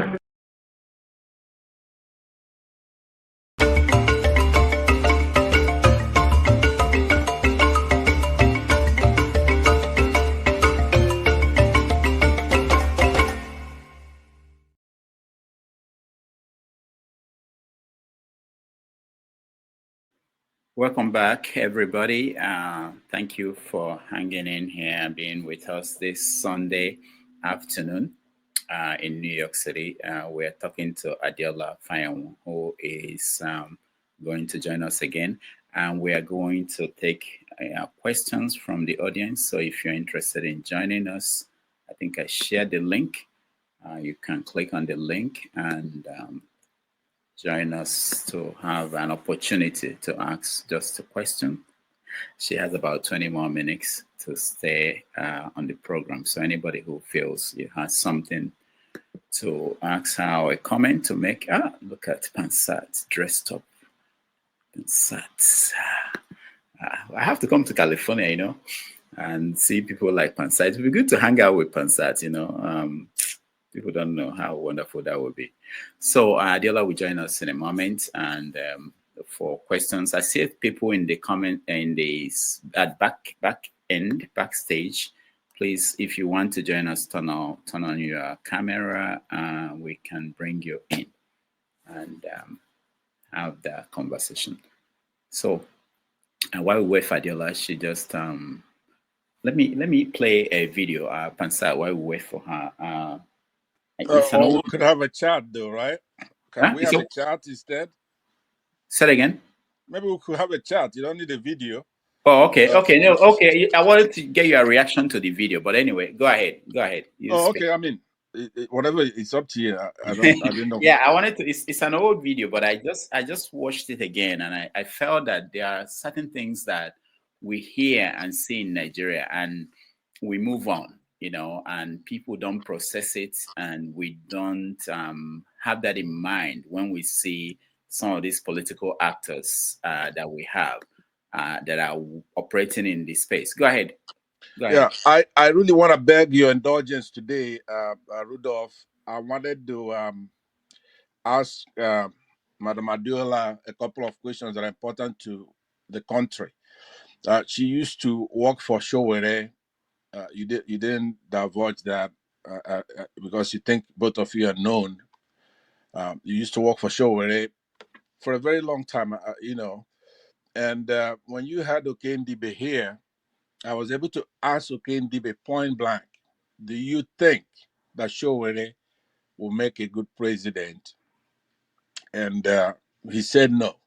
And they gave his, I don't know if you recall that. I wanted to talk to Adeola a little bit about Showere because she worked there, right? So I'm hoping that she's listening backstage so that she won't be caught off guard. I really want you to help us go deeper, right? She made a couple of statements that are relevant here to that point. I hope you agree with this. She says, number one, that Biafrans should go ahead and do what they can do now, you know, to develop their areas. You know what I'm saying? I believe that goes to all of us, right? We should do what we can. But the answer to that question is that there are a lot of things that are called exclusive list. A lot of things that are on the exclusive list. So no matter what a state plans to do, you really can't do much. It's kind of thawing out lately in the last couple of years. For example, in power, the state now can generate. They brought it into where the federal and the state can do it. Do you understand what I'm saying? But my main thing I want to, if you allow it, is to find out what kind of person, what kind of boss was Showere, right? How did they part ways? She worked there for a very long time. You two. But let me not that I'm speaking for her, but you know, in the last conversation, the last time she was here, she answered that question. So I didn't want to go back to things we have addressed on this platform when she's been here. This is the third time she's been here. So it didn't make sense for me to go back there. So when you want to frame your question, that's why I always say you can frame your question in such a way that you give her the room to answer that question without making it look like it's back and forth between you and her. The other people who, like I said, who will want to and ask questions or make comments. So I would say if she comes back, and when she comes back, you will get a chance to ask a question. But I think you should get the answers you need in two: one question and then a follow-up. Okay, but like I agree with. I mean, it's your show. All I'm saying is that when you've been a journalist, I've seen you interview Buhari. Everything depends on the person you're asking a question, right? If somebody is dancing around, I'm talking about other guests you had in the past, like the guy in Nigeria that's an economist, right? If you say, are you saying that you're what was that? A consultant, and then he's dancing around. That has nothing to do with me. If you say, "Oh yeah, I'm a consultant," then I could go. Do you see what I'm saying? So even though we're your panelists here, you're gonna have to have some respect for us here. No, You're gonna have somebody. that's why I said you get a chance to do a follow up, just that. I So that we understand. can give room for other people to be able to ask questions. Okay. Fantastic. I understand, but listen to what I'm saying, Rudolph. What I'm saying is that if somebody comes here and they don't want to be cooperative in answering a question, or they just go talking for a long time. I'm here in the United States. It's a big deal. All right, Pansat, our guest is still here. Let's finish the conversation. When we do, after the show, we can talk about this. All right, Okay. let's welcome back problem. Adeola. Adeola, welcome back to the show. Hi, thanks for having me. Okay, so we have Pansat here and Michael. We start with you, Pansat. Thank you very much, Rudolph, and welcome to the show again, Miss Adeola Fayehun. Thank you. And I watch a lot of your shows, other shows that you do, and you and Rudolph have a similar style where you use a lot of mockery, derision, parable, analogy, that kind of stuff. I want to ask you a question that would not. I want you to be a patriotic Nigerian now and just answer this question for me if you can. You might have heard me in the background when you were taking a break, so you're not spoofed by this. The question is about Showore, who is a presidential candidate. He's never held office before. He's run a couple of times, but he doesn't win. But he then waters down somebody else who could have won. In the case of Jonathan in 2015, and then Peter Obi last year. So the serious question is this. First of all, do you think, having worked with him, seen him close, so I could be your boss, be your friend, do you think he will make a good president of Nigeria, in your opinion? I have a follow-up after that. Do you think he will make a good president of Nigeria with men and women, Christians and Muslims, Hausas, Yorubas, Igbos, the soup mix we have there? Thank you so much for asking. That's a really great question. I don't know why Rudolph is laughing. Anyways, I really like how you started that, he didn't win, and you said he watered down some other candidates that could have won. So, to be honest, I think it looks to me like the person you want to talk to, Gongo, is Show, right? I think you want to ask him that how dare you water down other candidates that could have won? Do you think that you would do better if you were the one in power, or why are you watering now? So I think Shora is the one that you have question for. Let me see if you will pick up to answer your question, because it's your question is not to me. How am I supposed to know whether he will be a good president? It looks like you. It's not like you want to know whether he will be a good president, so you can consider him as a candidate. From when you started, he watered down, according to you, other people that didn't win. So now you're like, you think you'll be better than them? You didn't win. They could have won. Why are you watering down these people? Are you saying that you are better than them? Would you have made a better president? So let me call him and see if he will pick up. Because your question is actually for him. There's no way I would know. I'm sorry, sir. Let me help you. So Adeola, don't call Shore. If you are, if No, you were I'm to vote, just kidding. I won't call if him. you But were, I don't think your question is for me, sir. I if you think were your to question is vote, for no, I Shore. think We what should bring Pansat was Shore getting, on the show. Bring what Shore on the show for him to ask. he's been here. Rudolph, with all due respect, please don't help me, please. Rudolph, please let me follow up on what let me do my own way, please. I hear you. So let me put it this way then, Miss Fayehun. Okay, he used to be your boss, right? He's a leader in Sahara Reporters. Leadership has quality that goes. It doesn't matter if you're a school principal or if you're leading the Boy Scouts. If you're leading Sahara Reporters, that leadership quality will be there. I know you parted ways. Did you part ways in a manner that had integrity? You're no longer there, right? So it's a very serious. That's why I'm saying you and Rudolph, you have this thing that you deal with all the time, which is to mix laughing and allegory and all that, which is good. But in this case, it's a very, very important thing for all of us. And I really I want you to have another whack at it. I know what you're saying, right? I want to know. You could just put it in any way you want. Do you? Okay, let's put it this way. You know Peter Obi, right? Peter Obi. Do you know him? She interviewed him. Yeah, so I watched it. Okay. So why do you ask? Do you know? You see that Well, a lot of people. It's for other viewers, people who are viewing. I want to make sure there's a foundation. But so, what I'm saying is that you know Peter Obi and you know Showere, right? I believe that which of them would be better president? Is that your question? Okay, yeah. Why don't you go ahead? That's better than what I Okay, was going so to ask. first of all, you asked whether we parted ways amicably. Yes, we parted ways amicably. Otherwise, I wouldn't just say that I was going to call him. So, and we talk, every now and then. How you doing? Sure. How are you? It's Adeola. So, anyways, so we parted ways amicably. He's doing well.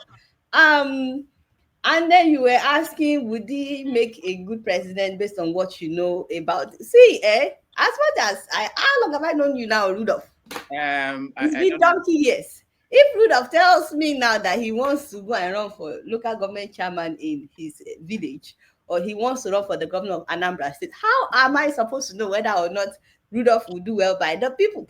I'm not the one voting for him. The people voting for Rudolph, they need to know whatever they are seeing in Rudolph that will make him a good president. You can't compare Showore running Sahara Reporters and Sahara TV. By the way, I worked at Sahara TV. I didn't work at Sahara Reporters. But you can't compare him running Sahara TV to running a country. It's two different things. I can be frying my puff now by the roadside. It doesn't mean that I can run Walmart. You know what I mean? Like, it's two different. Now, I'm not saying that I won't be able to run Walmart if given the opportunity, or that I will be able to run Walmart. But you can't base my performance with what I'm doing in this corner on whether or not I'll be able to run Walmart. Unless you give him the opportunity, how would you know? Unless you give me the opportunity to run Walmart, how would you know? Me, I don't know. Rudolph, why don't you answer this question? You have known Showore a very long time. Why don't you answer that question? I'm not sure why we are discussing Showore on the show. Is there other questions? Are there other questions? Yeah, exactly. I met two of you almost the same time. So stop. No, it's true.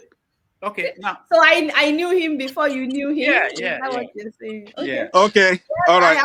I have known Showore a very long time. Yes, I have. Okay. All right. I really appreciate the candor. Let me conclude it this way then, right? Let me conclude it this way. You are now saying to us that from what you know. I am not saying anything to us, so be careful how you don't quote me, but say what you were trying to. I have not said anything to us. No, I'm saying you are not saying resoundingly, yes, he's gonna make a good president. From what you know, you don't know enough, right? You don't know enough to say either way, right? You cannot. You're not now recommending. I did not say that. I said the question is for Showore. I don't know why. Okay, should anybody ask you if I would be a good president? How are you supposed to know? First of all, I'm not running for any office. But how are you supposed to know? Like, the fact that you've seen me on the screen doesn't mean that you actually know me. You know okay, what finally, I mean? Do you think Peter Obi will make a good president? That's a very good question, and I'm glad that you are asking. And I can already see Rudolph laughing every time I say that's a very good question. I don't know Peter Obi. I've met him once. I know that he's been governor of Rudolph State. So Rudolph can probably say more about him. It's one thing to know someone, it's another thing to see them in the capacity of governing, like governing capacity. It's two different things. How am I supposed to know whether Peter Obi will be a good president or not? I don't know. People said that he transformed Anambra State. I have never been there. I'm pretty sure it looks like America, maybe. I don't know. But I'm just trying to say there's no way for me to know. But I would I still think we need a change from the government that we have right now. But I'm not saying that this is the person or this. It's not my job to tell you who will be a good candidate. It's my job to criticize whoever is in power so that they do well. Don't push things into my mouth, I beg. All right, Pansat, thank you. You're muted, Pansat. We're hearing an echo from your end. Okay, finally then, are Oh, no. you recommending that anybody who's running for office should go and be a councillor first, a local government chairman? I have never said that. I have never said that. But all jokes aside, I know I've been joking since. I know I've been joking. Okay, that's But all jokes aside, I think sometimes people want power. It doesn't mean that they want to make a change or a difference. Everywhere that we are as individuals, we actually have the opportunity to make an impact where we are. You don't have to be in politics to start touching lives, to start changing lives. And I think that is something that we forget a lot. And I know that I've been joking a lot, but honestly, it's not about being in politics. If you want to change lives where you are right now, sir, you can make more impact than you. Sometimes we don't know the power we have until we are all in for this goal of trying to make a difference. Let me tell you personally, when I started my foundation and we were trying to make a difference, every now and then that we would do something. Sometimes I will literally cry that, God, I didn't think that you could do something as big as this, which may still be little as far as some people are concerned. But for me, it's a huge privilege to be able to touch lives. Now, this is something that has been with me since I was young, trying to make life better for people, trying to make an impact, trying to make a difference, not looking away when I see that these people are in need and so on and so forth. So do I have to be a politician to do that? Heck no. I do not have to be a politician to do that. And I'm grateful for the platform that I have, because now it made it possible for me to do even more. But I've been doing it before I have the platform that I have right now.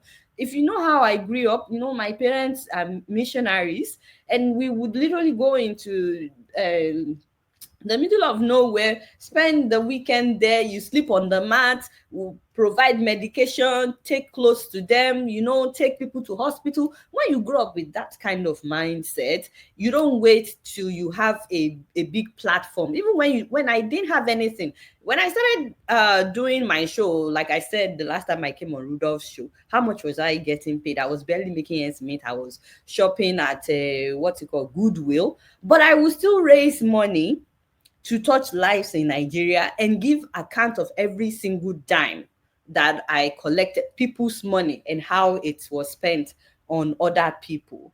And then gradually I got a bigger platform, and I'm now able to get more money, have board members, and be able to touch more lives. Am I doing any of this as a politician? No.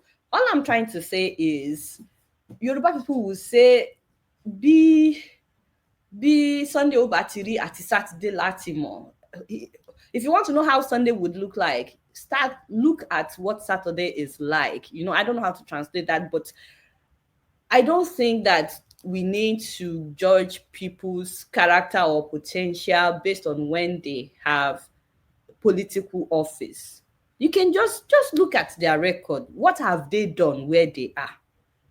Personally, that is my opinion. I don't know if I'm making any sense. All right. Thank you, Adeola. Thank you. A whole lot of sense. Pansat, no. Thank you. So, Adeola, there's a follow-up question similar to what Pansat asked. I think I should put it out. Someone said, Kulata said, based on what you observed about Shore, why employed, what are his strengths and weaknesses, and how do you see him apply it to Nigeria? So, first of all, I was never employed by Shore. I was freelancing. There's a difference. I was never a full-time employee. Rudolf, was I think you were an employee, right? No, it's tough. You were part of the staff, right? You stayed there longer than me in terms No, of... you stayed longer than me. More time anyways, there. I was a freelancer. It's Okay. different when you're a freelancer. I don't remember the remaining parts of the question, but No, I just thought I you would have to correct remember. that. What are his strengths and and weaknesses? So I don't know why I will be talking about another man's weaknesses, but Shore's strength is very his rapport with anybody and everybody. You know, when he meets you, he will find a common ground. You know, something that you guys can talk about. He's very funny. He's very, very eloquent. Shure is very eloquent. He knows the right things to say at the right time. He goes for the jugular. He's not afraid. You know, he just says this as it is. So he definitely has a lot of strength, and I am not here to talk about any man's weakness. Everybody has their own weaknesses. I have my own weaknesses. I don't know Shore's weaknesses because I am too busy focusing on my own weaknesses. So Shore is someone that you need to meet, that you need to experience. You need to experience Shore. You know what I mean, Rudolf, by experiencing Shore, right? Like, he will make you laugh. You will laugh. Of course, you guys will still talk about serious things, but he's actually quite funny, despite all the tests That's that what he we makes need. and That's not all. what we need as a president. Somebody's gonna make us laugh, right? Why do you say that's not who you need as a president? We The fact that we he have a can lot of problems in the laugh. country. Obama is very funny, and he was a president. I'm not sure what you mean by someone that makes. So you want someone that is boring as president. See, I'm not here to campaign for sure. I don't. All right. Okay, is he We're good at moving on. working with others? What We're about moving working on with to somebody others? else. All right. So Michael, you're next. All right. Hello, everybody again. Yeah. Adeola. Hi, Hi, how are you? I'm Hello, good. sister. I watched your show so much, and I just want to say congratulations on your anniversary. Thank You're you. you're welcome to the market. You're a baby because I'm 33 years in the Excuse me. business, so I I can know. see We're 33. officially teenagers in love. Yeah, So that's good. I'm so proud of you, and I see you have a thank beautiful family. you. Keep going. So, I mean, my question, and Thank you. really, you answer some of the question Dr. Rudolph put to you, because about this separation of everybody going to ethnic this thing. And I like the way you answered the Yoruba things, which to me, the last time there was a professor or so that wrote a book, and I asked him the questions. I think, remember, I forgot his name. It was this Yoruba, this, and I asked the same question. The Yoruba people itself, they have not recovered from Kirishi War. There's no, up to me, that's what I'm observing. There's no solid unity among the Yorubas for them to be clamoring for a nation. Because I guarantee you, if you have a nation of Yoruba, if you pull an Egba man there, and the man will say he's not qualified, Ekiti man will complain. You see the issue. So I don't know if I'm wrong saying this, that we are not yet, even the Yoruba, like you said, the governors, what are even within the Yorubas, let me put it this way, all the Yoruba states in Nigeria today, what are they doing in common that you see that will foster the strong unity, that will live away you are Ijebu, you are Egba, you are Ekiti, you are all those, you know what I mean, those ethnic, because that's for me is a huge factor of being a nation. So, and I'm glad you touched on that. So my question to you is that, will you, as Adeola today, Adeola Fayehun, that you are today, you are given the opportunity to go and serve in Nigeria, will you take up the gown to say, yes, I'm ready, and then we're going to support you? Question for you. What do you mean by giving opportunities to serve in Nigeria? It's not as if anybody will call you from the US and say, come on. If you want to run for office, you go home and you start campaigning. Listen, your show is so popular. Your show is all over the world. Rudolph too. A governor can watch you, can see your potential. He doesn't know you very well, but he can see your potential from distance and say, hello, Miss Adeola, will you come back to Nigeria and serve in my administration in so capacity? Maybe will you take it? Specific. Serve as what? Okay, hold on. Michael, I don't think you watch her show. She wants to be the first lady. So that is exactly. We're working on that. But the other problem she has is that she doesn't have an NYC certificate. Okay. Thank you, Rudolph. I didn't go to Thank school you. in Nigeria. I'm not going to go to Nigeria because I No, want to serve. joke apart, Adeola. Let's put joke apart. I'm just serious about this. Like, if the opportunity surface to say, serve. okay, no, So yeah, okay, so let me answer your question. thank you. First of all, I don't think you can just say you're going from one country to another to serve when you have not been in that system in a really long time. Excuse me. This is 2025. So officially it will be 22 years this year that since I left Nigeria. I have not been in that system. I mean, I go home to visit, but the most I have stayed was 3 months when I was doing an internship. It's a completely different system. I admire those who transition easily, but I have realized that for me, every time I go to Nigeria, after like 2 weeks, I need a break. I need to get out. I can come back, but let me just get out first. Let me take a breather, and then let me come back to Nigeria. So it's really a completely different system. I don't see myself just uprooting myself here to say that one governor wants me to do something. Excuse me. But I think I answered this question in the last question that I addressed. I personally don't believe any governor has to call me before I would serve my country, because I don't believe that I can only serve in a political office. I like to believe that I am serving my country even right now, not just because of the show that I'm doing or trying to enlighten people, but Yeah, the humanitarian works that I'm doing. Because the whole purpose of what our politicians are elected for, the whole reason why they are in office is supposed to be to make life better for the people. And I absolutely. like to believe that I'm doing my own in my own little corner. I'm not waiting for anybody to call me. So personally, I think that I'm making my own. I think I'm serving in my own way. It may not be the way that maybe other people want, but I like to believe that I'm already serving in my own way.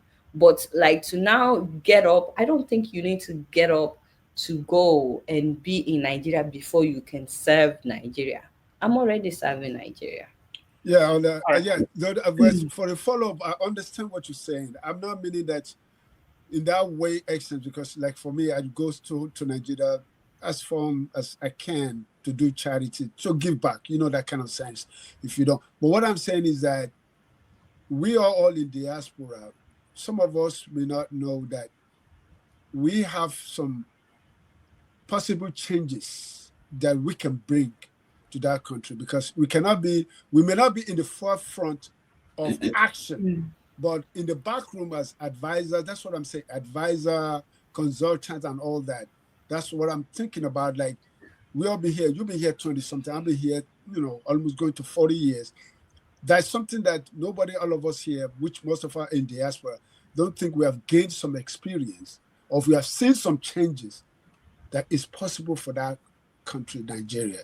That when somebody walk into you and say, "Can you please give me some ideas or how things work?" Because for me, I get to the sense that I love to involve myself in politics in the sense that every election I volunteer myself to go do because I just want to see how the process works so smoothly, so nobody bothers all like this. So I enjoy that a lot. So that's what I'm So, talking about. so the reason that I Thank you. have to be careful in answering that question is, and besides the fact that I know that I'm already serving in my own way, and I'm hoping that I get to do more. Excuse me, and also besides the fact that I don't believe you have to be in politics to serve. If I say here now that, oh yeah, if they give me opportunity, I'll go, then people will say, okay, so you are in it so that you can get into politics. And then if I say no, I'm not going, I'm already seeing a comment that, oh, for someone that criticizes the government, and they don't even want to go and make a difference or something. That's not the case. my what I'm trying to say is I don't have to wait to be called to come and serve. You said that you go home every election to go and volunteer. Did anybody call you? No. But you make yourself available. I can't just say that, oh, I'm here now, vote for me. I have arrived.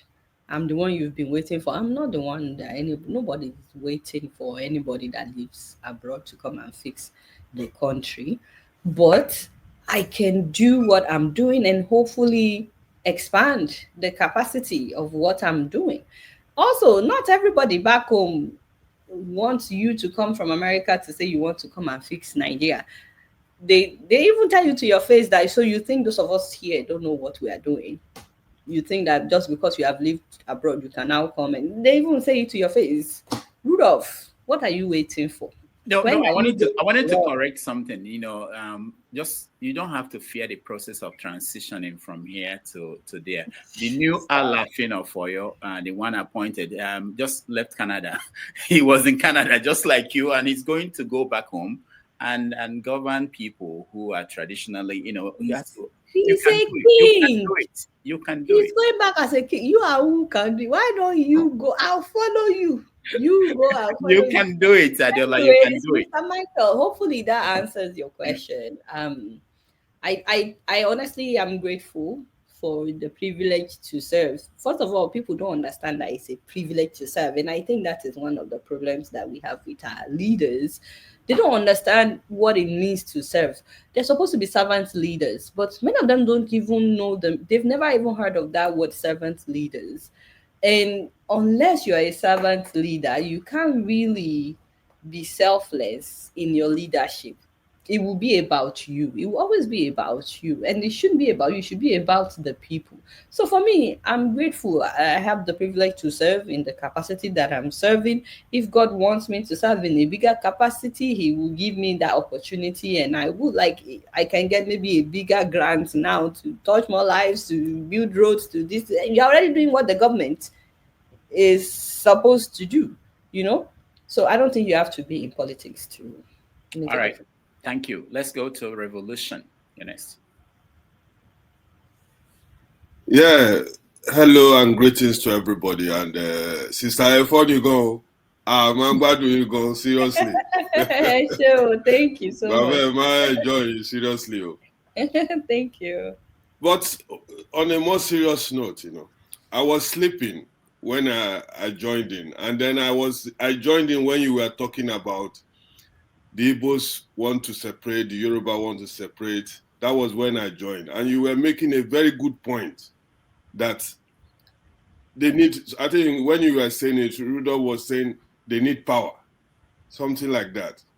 Then you say, oh, is it power they want? They have to show what they can do before they enter there, so that we will know what they are going to do. Now, this comes to the point of Sowore now. There are a lot of people who don't like Sowore. The reasons is that they know that I'm a good fan of Sowore, because I know what he can do, and he's been doing it. Whether these people who come and criticize him or not, we all know the game. That game, look at this small boy. He went to that Nigerian game. They will say the young shall grow. But there are many Nigerians who don't want the young to grow. That's all they have against that Sowore. You understand me? So my question will just be based on, I want to know your real view about this type of the young shall grow. Because for me, the only person existing in that country, in my own personal view, is Sowore. No other person exists in that country when it comes to taking over that country and making it good, even Peter Obi himself. So what do you think? What chance do we think that Sowore should be given? No matter those who don't like him. But he's the only person I see who can really move Nigeria forward. What do you think? Thank you. Thank you so much for this question. So Shora is the only person that you see in that country. You don't see the rest of us other Nigerians. You only see you are Shora doing is the your one own already. existing, you said? No, what I'm saying, you have I said don't your think own. Shore would like you saying that he's the only one existing. I'm fighting Among for those, Shore right what I'm now. saying, among those people who are calling themselves politicians, you have been doing your own. You said it that you don't have to be a politician to do anything for Nigeria. So, but among those who we know now, who has put up themselves as presidential candidate, that's what I'm talking about. Okay, so I wanted to say first of all that Shore has been in this game for a while now. He's run twice. And people used to say then that, oh, he's young. Is this Shore is not young anymore. I think he's going to be how old is he now, Rudolph? He's like 53. He's going to be 54. 54 next month. His birthday is next month. Oh yeah, that's true. Yeah, I need to call him. Shawara will be 54 next month. And the reason I brought that up is excuse me, the first time he ran was like 2018 or 19. 19. I think 19. It was Yeah, I think 2019. Baba's second term. Yes. I'm just trying to say that it's funny how time goes by quickly. The people that we think are young, they are also now getting to that age that they are no longer as young. Doesn't mean that they are old, but now he's 50 something. There are other people now coming as well with potential. So I think as a nation, we need to start embracing having younger people, because now we are ending up with 70 something. We are getting close to 80 something now. Anyways, I really don't remember what the question is, because I got caught up in trying to straighten that out. Question is among those who we see nowadays, who are candidates. But the problem is you are not seeing anybody else. So you just told us Shore is the only person that you see, but now you're asking among those that we have who can do it. You already made up your mind before asking this question, and I know I worked for Shore before, so but I don't think you are open-minded. Even I think you already have the answer to your question before asking the question. Me, I'm not saying that Shore will do a good job or he won't do a good job, but for you to say you don't see another candidate except for Shore, I don't think that is being Shore is Idiagbon style. You know Idiagbon? Because the problem of Nigeria is indiscipline. A lot of Nigerians. Shore that you want, or Idiagbon, or the idea of Idiagbon? The idea of Idiagbon is what we see in Shore. No nonsense. We are tired of these stories. We want the job done, and done by force. So what do you think Shore would do? But if you ask me, we all know what Shore will do. I don't know. That's why I'm asking you. What do you think Shore would then do? you are not. Then I'm sorry to say you are not a real fan of Shore if you say you don't know what Shore can do. Fan. Shore will I clean. never said I'm a fan of anybody. Once you're a politician, you're on my plasma TV. You're my uncle, but I'm not a fan of anybody. I can Okay, now understood. But what I'm trying to say is that you get your answer. Rudolf, please do the way you do me. You got his answer. No, let him. I just wanted to know, what do you think Shore would do? I've told you that Shore is Idiagbon-like. Nigeria is indisciplined. People like Pansat. They have to be thrown away from that country because they don't see any other person in that country. Shore would throw away, like, even if you think Shore would have that mind to do that, we have a federal system of government and it's a democratic government. He can't just do anything on its own if the lawmakers are not in agreement. Then let me just end by this. If we don't have somebody who can really clean up that country, because we don't have democracy in that country, we just pretend. We need a clean up so that people like Pansat, when they come, when they give them their own time, they stick to their own time, not trying to jump over everybody. That's our problem in that country. No respect. They think they are the best. That's our problem in that country. Thank you. I will stop here. Revolution, thank you so much. Don't get the man upset, so I beg. I like the Don't get him upset. So let him drink his tea in peace. Thank you. Showore needs to watch this. I don't know why you don't have Showore on this show. I thought I was here as your guest. This whole thing has been about Showore today. Let me call him. He needs to listen in, and he's the one that you guys want to talk to. All right, No, he's the one they actually want to talk to. Let's go to Jonaba. Jonaba has a question for you, not for sure. Jonaba, go ahead. Dr. Rudy, Adeola, Dr. Dominic, and fellow panelists, thank you for all you do, Adeola. I don't have a particular question for you. I was coming for Pansat. When it gets there, we talk about it. The nation that Peter so raise a block to Peter Obi and all that. We know how to do it, but I just want to use this opportunity to thank you for all you do. You bring a lot of smiles to my sister-in-law. You are one of our best friend in the social media, and also the way you take a serious matter into joke is amazing. It's gifted. The difference between you and my friend Dr. Damages is he wear the cartoon like bishop or pope, but you don't wear that. But so you are good. And Dr. Dominic, I'm inviting you for your mother to bring you to Dallas. There are a lot of good things waiting for you. Thank you. All right. Thank you, Jonaba. So let's go to Comrade Omori. Yeah. Good morning, everybody. Thank you, Dr. Damages. And congratulations, Madam Adeola, on your anniversary. I thank you for the great job you do. Keep it up. May God bless you immensely for your contribution to humanity. Thank you. Having said that, on a more serious note, I think people like Pansat, I thought the last time you promised to mellow down this Showore phobia.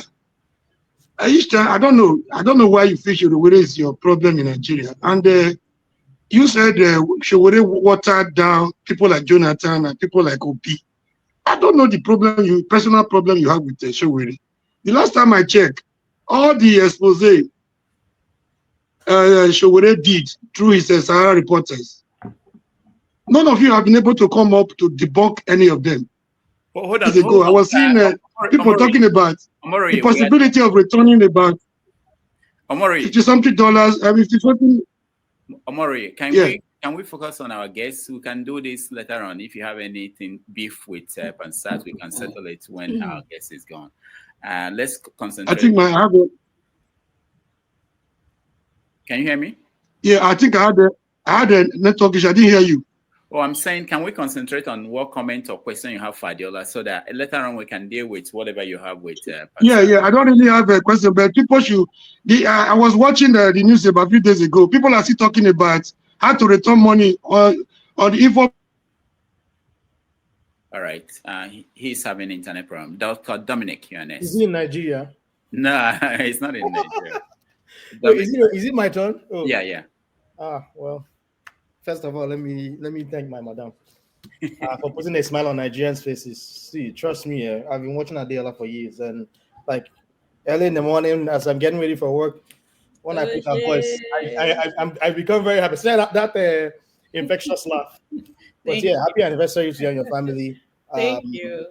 Yeah, I was really touched by that video that you did about having that health complication. It takes a lot to be vulnerable and share. Thank you. People, maternal mortality is something that is very, very high in I hate saying third world countries. Let me just say developing countries, and then to even be aware of that happening in such a nation as the United States. It's very important to highlight those things. I have so many questions, but I won't take the privilege of being a moderator. So maybe I can ask you some on the back end. But I think the biggest question I wanted to ask you is, given what's happening in Nigeria now, it seems like every successive government or regime, becomes worse than than its predecessor. So, do you think Nigeria is now becoming more restrictive than it has ever been? You know, putting in the context, like how they are arresting journalists. Some of the prominent ones we get to see on the news, but there are other ones that are arrested. Activists, things like that. I would say it used to happen in the past, but it almost seems like it's worse now. Do you think Nigeria is becoming more restrictive? And what do you think the populace should be doing in terms of like political consciousness, online consciousness, to sort of mitigate those things? Well, I think that I'm so sorry. I haven't eaten or anything. Right. Anyways, We I have. think that things have always been like that, arresting journalists and all. But I think because we are now in the age of social media, people are more outspoken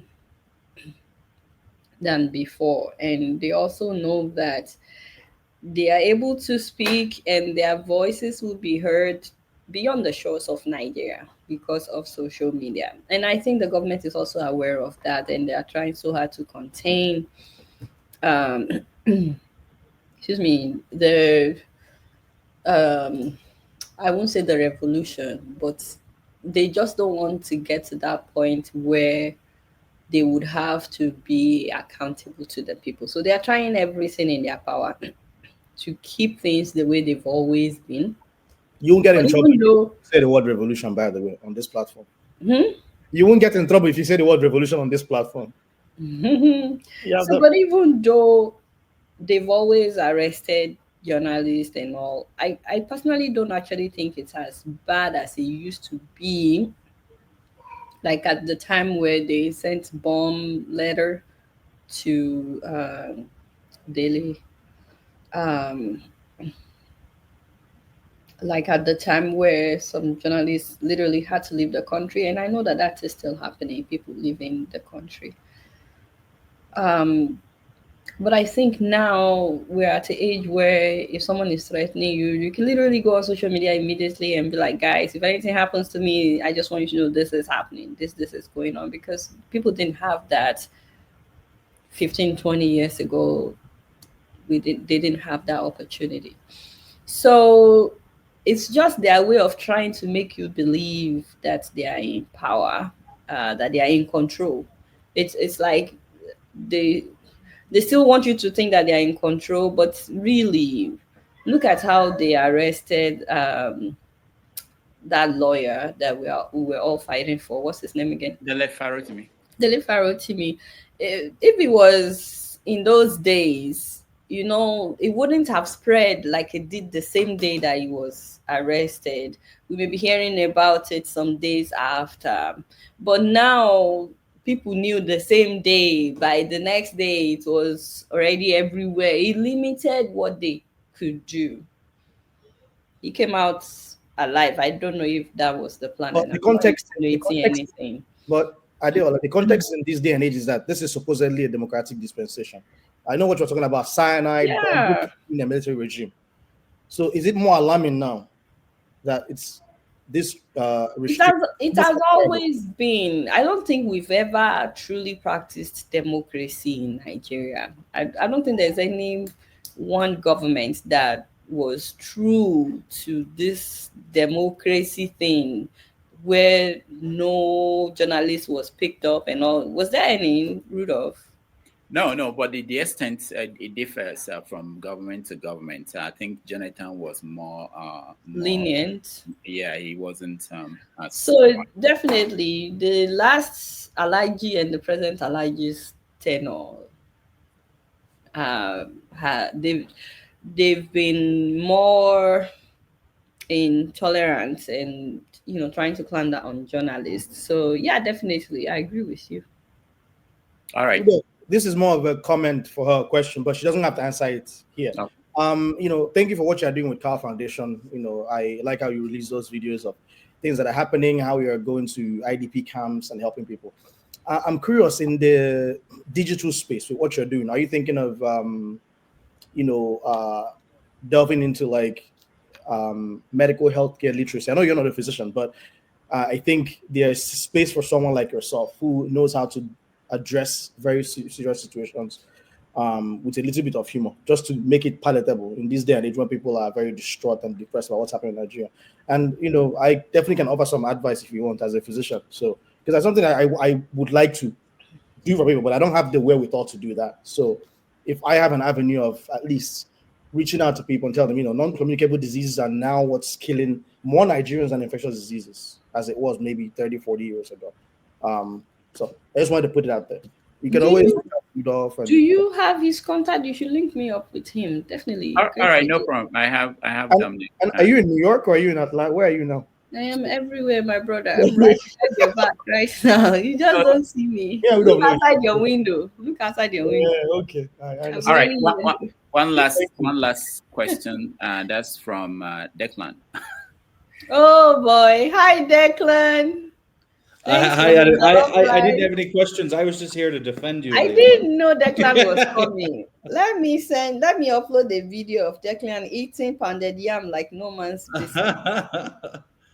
There was one question that Emir of ABJ asked. Oh yes, thank you, Declan. Which is a good one. Who is your mentor in humor? I thought that was a nice question. Is it? These Sahara people have taken over the show. And okay, Adeola, yeah. My mentor in humor? Yes. Or who do you watch currently? Ooh. My dad was very funny. He was a pastor, but he was very funny at home.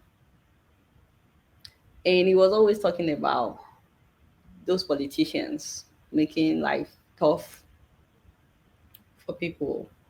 So I grew up with that. But when I was in grad school, I was doing videos, like news videos, and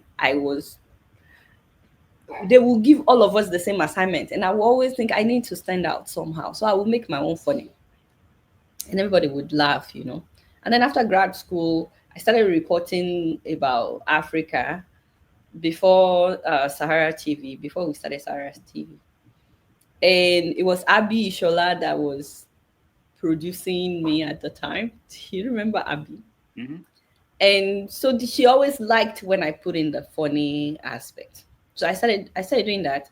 And then when I started working at Sahara, I didn't bring that show. I didn't continue with the show. I was producing Dr. Damages. And then towards the end of the year, I was like, I want to go back to what I was doing. And then I started doing that show. The one person that really inspired me, it's so funny because she was just starting at the time, but now she's like a worldwide phenomenon. Lily Sign. Do you know her? She's Indian. Oh. I started watching Lily before she got to 100,000 subscribers. I don't know how many millions of subscribers she has now, but I always loved how she just started at the time. And I always loved how she was making everything quick, and funny. So now she has 14 million subscribers. So she definitely inspired me. Lily Singh. Yeah. Oh, I know you somewhere. Yeah. She's always made like music videos. Yes. But I think you're unique anyway, to be honest. Thank you. So yeah. I would say it's my dad and Lily. Those people, the two of them definitely inspired. Do you watch late night shows? Yes, I also love the late night shows, but at the time, just answering these questions, those were the main people that inspired me. Okay. All right. Sorry, the late night shows, the person I love the most in the late night show, oh God, what's his name? He does it a week after. Oh, Oliver. I love the movie. Oliver, from Britain. Yes. Last Oliver. week with John Oliver. Yeah. I love him. Okay. All right. Declan, any other comments? Hey, Declan, this is all your question. Declan, there were many questions about Shower. Maybe Could you I can get one more in here? answer those So questions. I logged on to back up Adeola, and everybody's saying Adeola's dodging questions, but Rudolf didn't answer. So Declan, maybe you answer those questions Declan, about am I dodging question? Would I know I'm if saying the Declan comments will are be saying this, but nobody's criticizing Rudolf for evading the same questions. All right, Declan, if they ask me whether you will be a good president, how am I supposed to know? Can you answer if I will be a good president? No, you cannot. But Can I get one more in before she goes? No. Is it possible? Every country needs a Showeredo. Every country needs someone that would, do the kind of work that Showore does, exposing corruption in high places, and publishing all those stories, publishing evidence that they ordinarily could have shut down a media company for, and so on, pissing them off to the point where they sued him a number of times, right? Every country needs a Showeredo, that I would say. That's right. Adeola. Is that what we call expose? Huh? Is that what we call expose? Yeah, Chora is a hero in doing those kinds of work. So every country needs. I can see revolution clapping. If Sahara reporters were to have been in Nigeria, they would have shut it down a long time ago.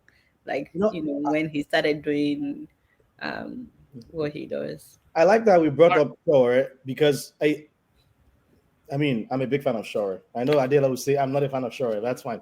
Working for Shore. I did not say I'm not a fan of Shore. I just said I don't have any preference. I cannot be a fan of anybody in person if you are in politics. All right. We have hold on. Dominic, one thing I wanted to mention was I don't think a lot of people understand if you have watched Shore from when he was vying for his first election.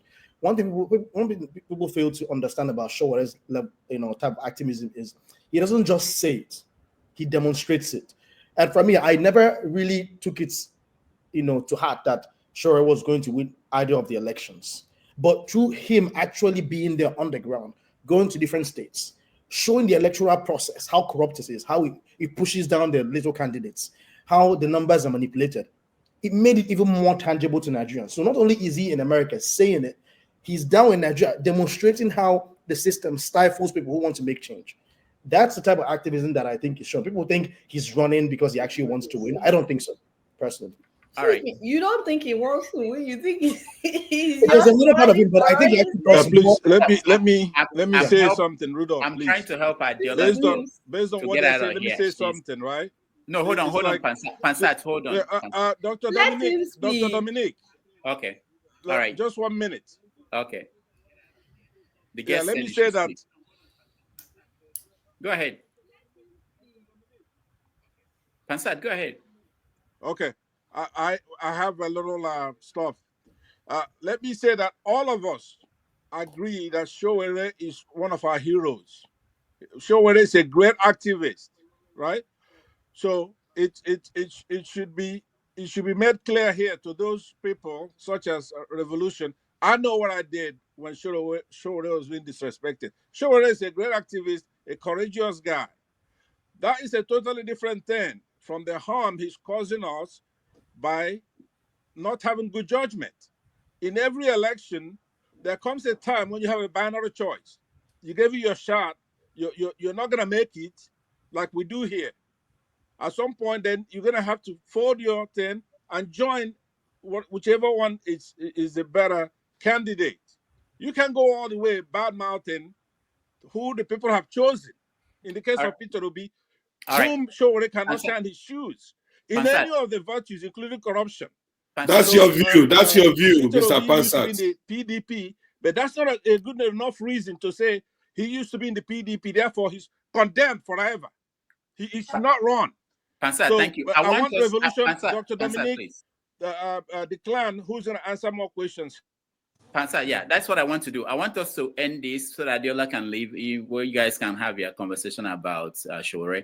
But forefathers, do you have a question before Adeola leaves?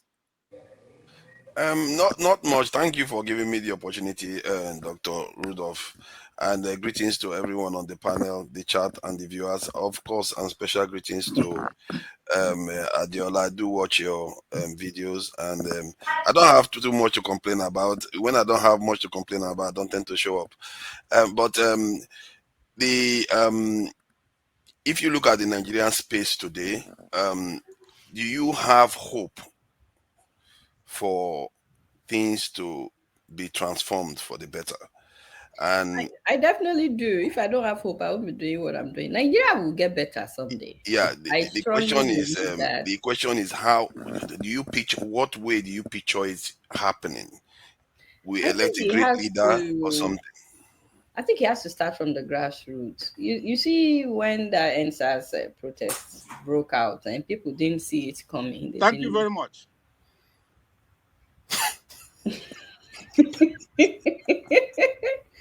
They didn't expect it. But I think the way things are right now in Nigeria is getting to the point where the big people will start feeling the heat soon. If there's nothing else for people to eat, they will still turn around and they will visit the people who have food very soon. And I think it will start with the local government and all, from the grassroots. The young people that we have today in Nigeria, they don't have the patience that our politicians want them to have, especially telling people to make sacrifice when they themselves are not making the sacrifice. So I think the young people, at some point, the young people, we would revolt against the system, and the revolution that would eventually lead to real change will happen when people will say, you can't kill all of us. The protests that happened in Kenya recently, like, the whole world stopped to pay attention to what's happening in Kenya. People got to know about what's happening in Kenya. It lasted for several days, and someone just said that Adeola claiming Nigeria will get better shows she can be trusted. No, Nigeria will get better. We may need people like Rudolph, and Declan. And let me not say Declan because he's not Nigerian citizen. No offense, Declan. You are more Kenyan than American even. But we need all the people on this panel, for example, to, put in their own culture and do what you can for the change to happen. I still think Rudolph should run for governor of Anambra State. So we need all hands on deck. But I strongly believe that Nigeria will get better. It has taken way longer than I was hoping for. I had been hoping for a change now for years. And it will happen someday, but so far it's taking longer than I was hoping for. All right, thank you so much. When you see Koledo, what will you tell him about what happened to you today? What happened to me? Yeah. Nothing happened to me now. Everything has been good. Koledo is here the whole time. He was filming. Zion, hi. Zai, say hello, uncle. How are you? She just woke up. Okay. All right, Adeola, thank you. If you have any final concluding thoughts, otherwise, we really appreciate it. I wanted to say thank you so much for having me on the show. Somebody is feeling left out. I wanted to say thank you so much for having me on the show. It's been real. And this is where I sign out. Okay. See, these are my employers. They have come to... Yeah, if you want. These are my employers. They've come to... Can Victor show his face? He's not home. Okay. Baba, say hello. All right. Hello. Hello. they've come to tell me to round up that what's taking so long? It's not a bit in power. All right. Thank you, Adeola. Thank you so much for having me. And this is where I say, all right, y'all, it's been real and I'm keeping it real. I've been here. Don't forget to follow me on Facebook, Twitter, and Instagram. And next, until next time, I'm gonna see y'all later. Peace out. All right. Thank you. See you.